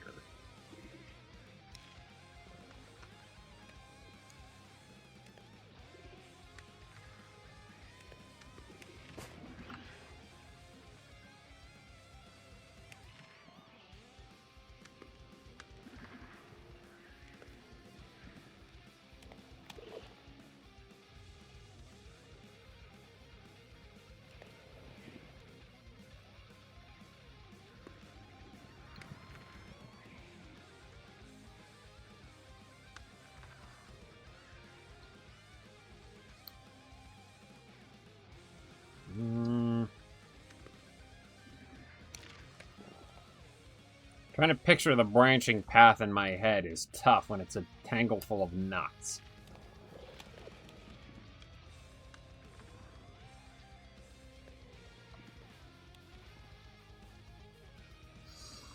Okay, so on a normal run, you go from there to here, down through there, and then down to here. And then from here, up to this one. do that,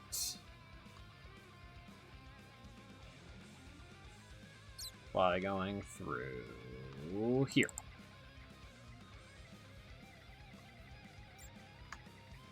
Right.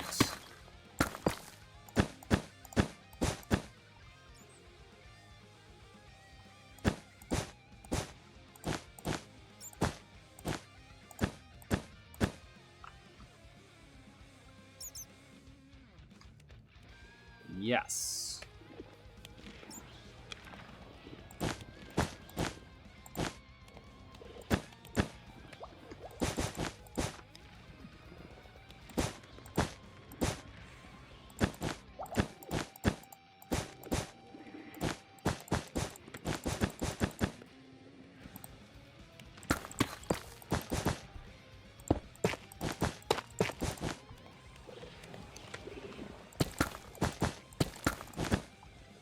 And that's how you end.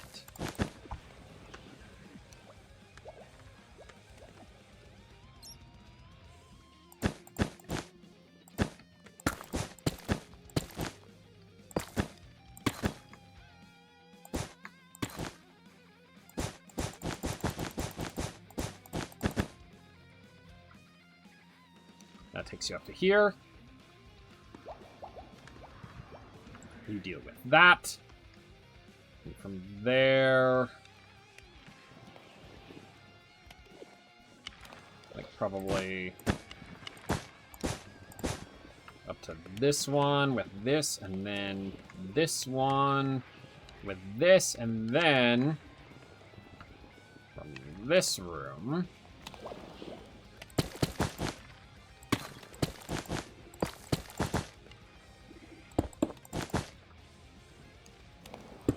punch through to, hold on.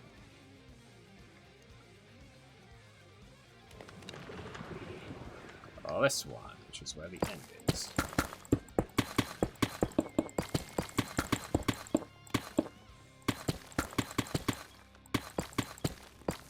Bingo. No, not quite. Oh, hold on.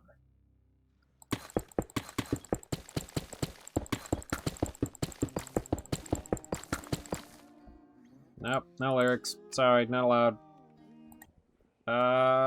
Nearly done. Let's just start over. There we go. Now, you might be wondering why I titled this stream The Worst Idea I've Ever Had. And that's because, that's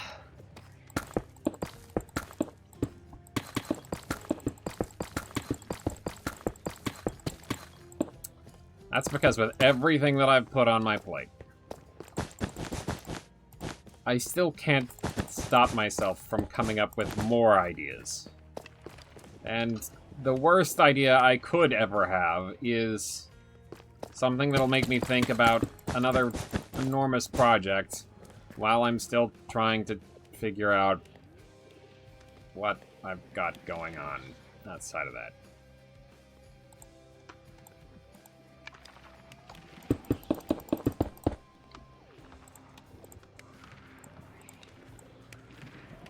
Okay.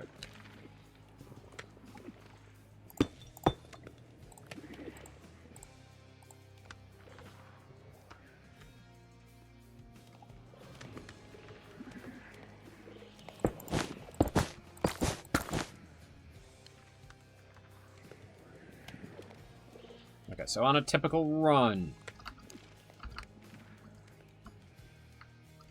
we go from here to here, and from here down and through here, and loop around, and then you come back to this room, and then from this room you go up and up into this room. And then from this room, you go up into this room. And from this room, you go to this room. And then you go around. And you end off here, right next to where you started. But if you were instead to take a little shortcut through there, little sneaky deaky shortcuts, you could instead skip past that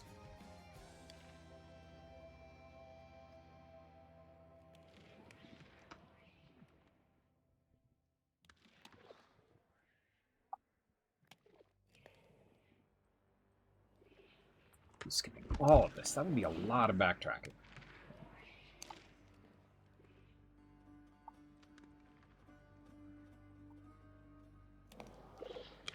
Have to use them here to get back up to this for the end.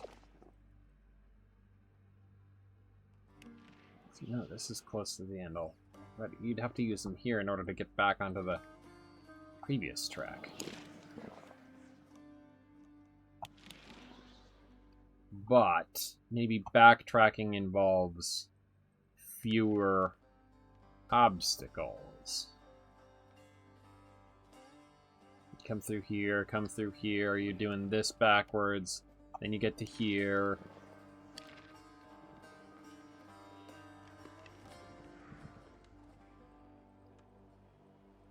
What's the point? Why would you come all the way back there?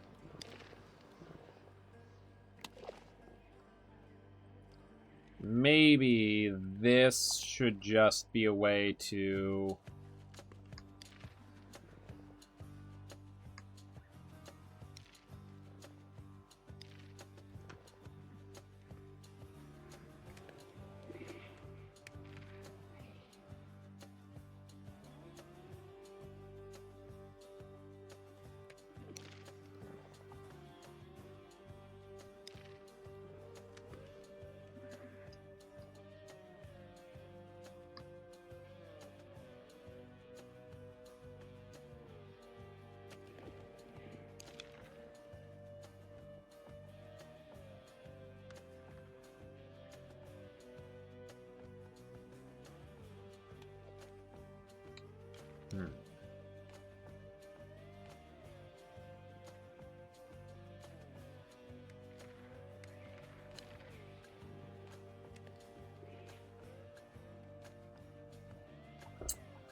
Just later on the path. Why would you go out of your way to go backwards?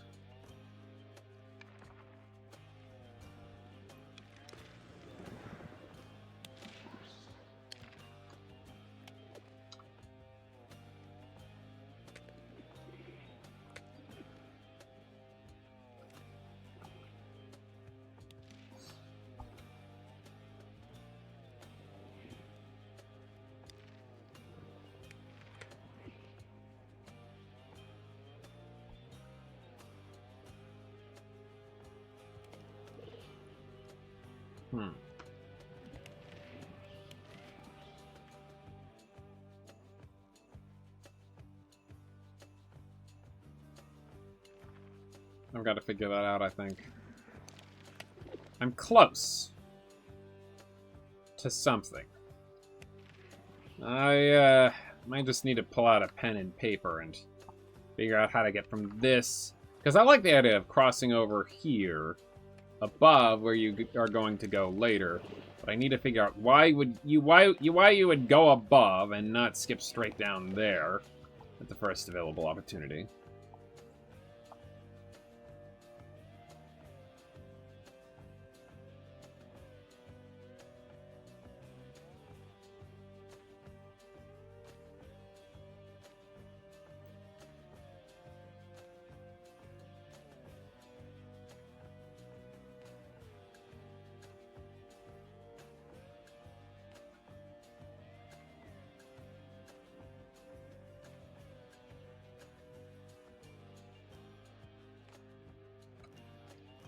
Unless...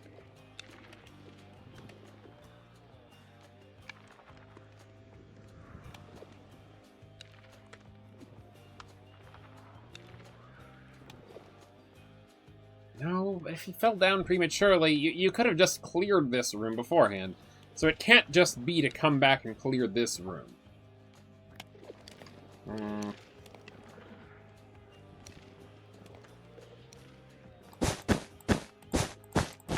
This doesn't make sense.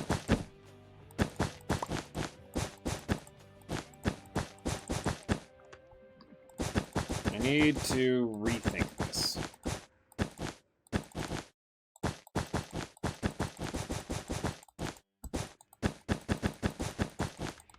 This is the trouble with the breeze being so far out of the way.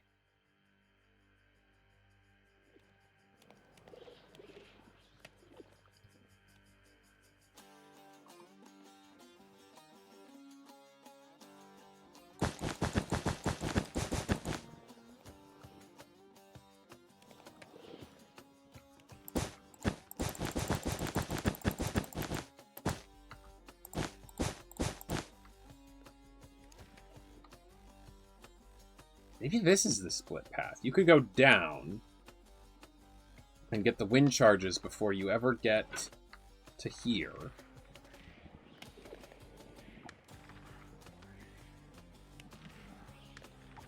Or you could go up here, clear this out, then go down and get the wind charges and come back around.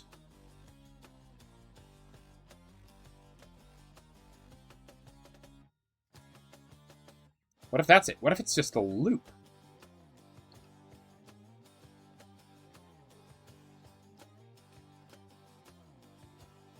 And the loop feeds back in over here, so you have to, if you go the upper route, you have to come back through here and go around the upper route again, unless if, on the way back under, you wind charge your way up. But if you go down first, then you have to loop your way around to here.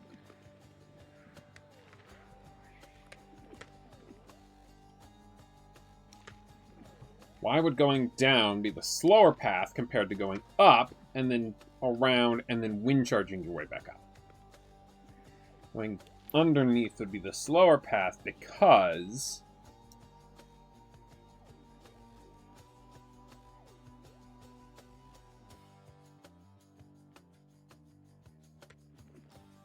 that's one long stretch, that's one long stretch. If you go above, that's one long stretch, that's one long stretch, that's one short stretch, as opposed to one longer stretch. But then,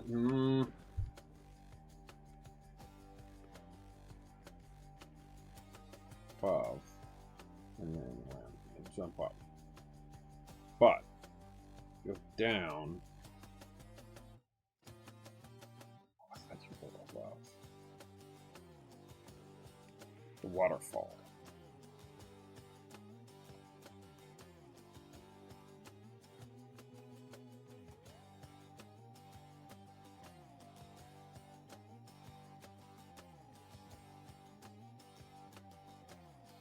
Down, up, and through. But if you did this and then no. I'm so close to something, but it's not quite right.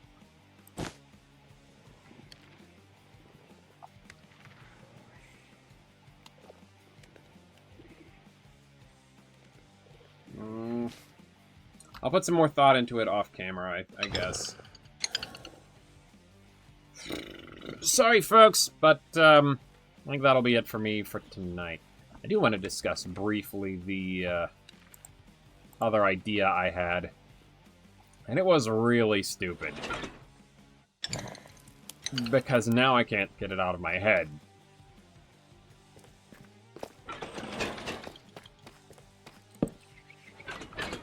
Minecraft Zoo Tycoon.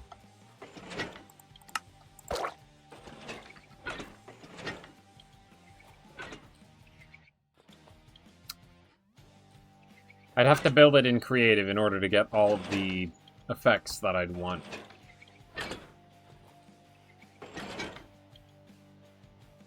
Because if you were to build it in survival, there would have to be designated interaction points. If you were to build it in creative, and then have someone playing it in survival, then they could have something that creates an interaction point wherever they decided to place it. Interaction points would be things like food and drink stands, places where you could observe the animals. And then you could truly customize a zoo, like in Zoo Tycoon. And I got the idea while I was in the shower thinking of the Zoo Tycoon soundtrack and comparing the building mechanics in that to Minecraft. Because in Zoo Tycoon, I used to want to make essentially an animal pen that was a donut and let guests step into the donut, into the center of the donut, so they could observe everything in the donut all at once if they wanted to. And I never got that to work because Zoo Tycoon is technically a two-dimensional plane on which you put things. Even though you can alter the three-dimensional height of something, you can only build on a two-dimensional plane. It's like, you can have a ramp that goes up to here, but it's purely aesthetic. An NPC can walk from here to here, or vice versa, instantly. Because to them, it is a 2D plane. It is a 2D plane. They can't... So I can't have a walkway for guests that goes over the fence of an animal pen.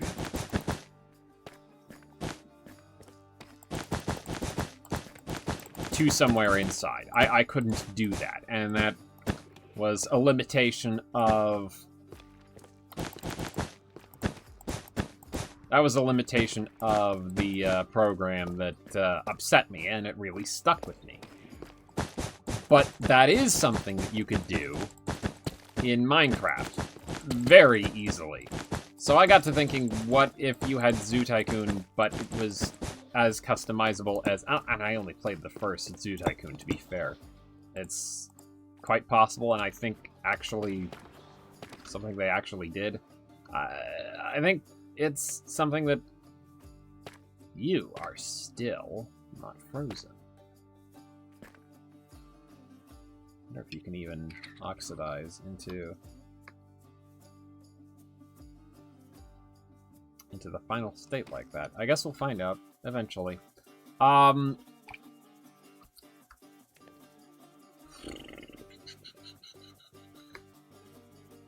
Maybe looking at the inspiration board will help.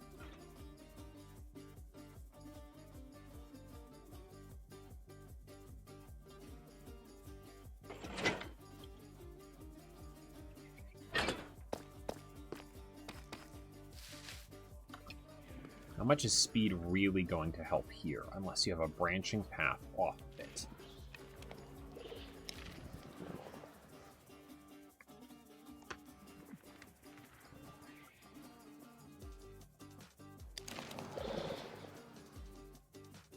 Speed will help here if you clear it, but use that to get up to these, if that's your inclination.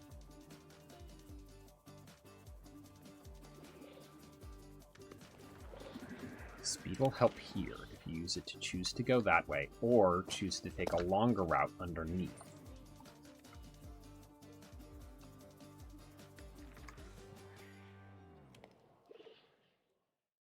That's where the path should branch. You go this way and you go underneath and you get the wind charges, and then you can come back and jump your way up. Or you go up this way, and then you come back, you jump your way up, you backtrack to those, and you come back.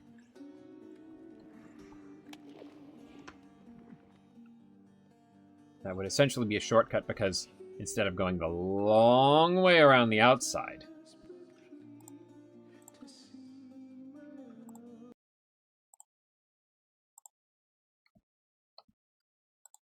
I think I screwed something up. There we go. Instead of going the long way around the outside, you're taking this shortcut through the inside, doing this room with those zombies. Maybe this is a double-sided room. I wonder if I can do that. I bet I can do that.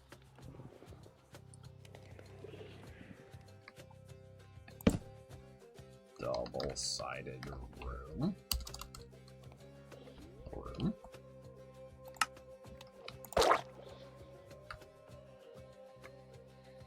You come this way, come around this way, get the wind charges, and then you come back up.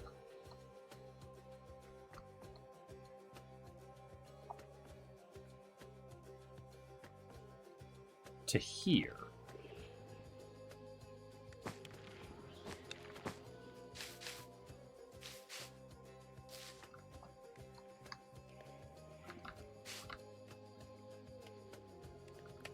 cut through. And then maybe this is visible from here. So you could take on 2 batches of silverfish at once. Visible from room 2.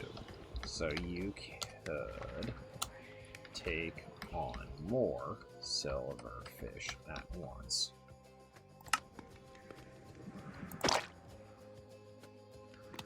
That's where the shortcut comes into play. Then you could just come back here.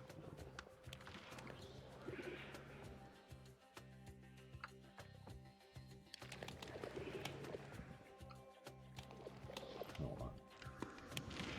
Cut through here. You get the wind charges.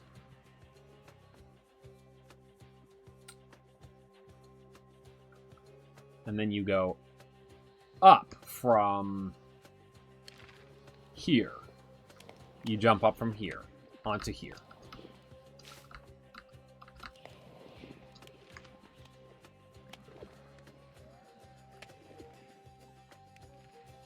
As opposed to coming up to here, dropping down into this half of this room, and then going around through here.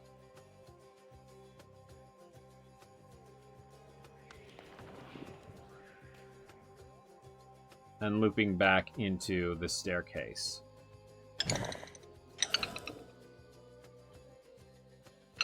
I'll work out the particulars later.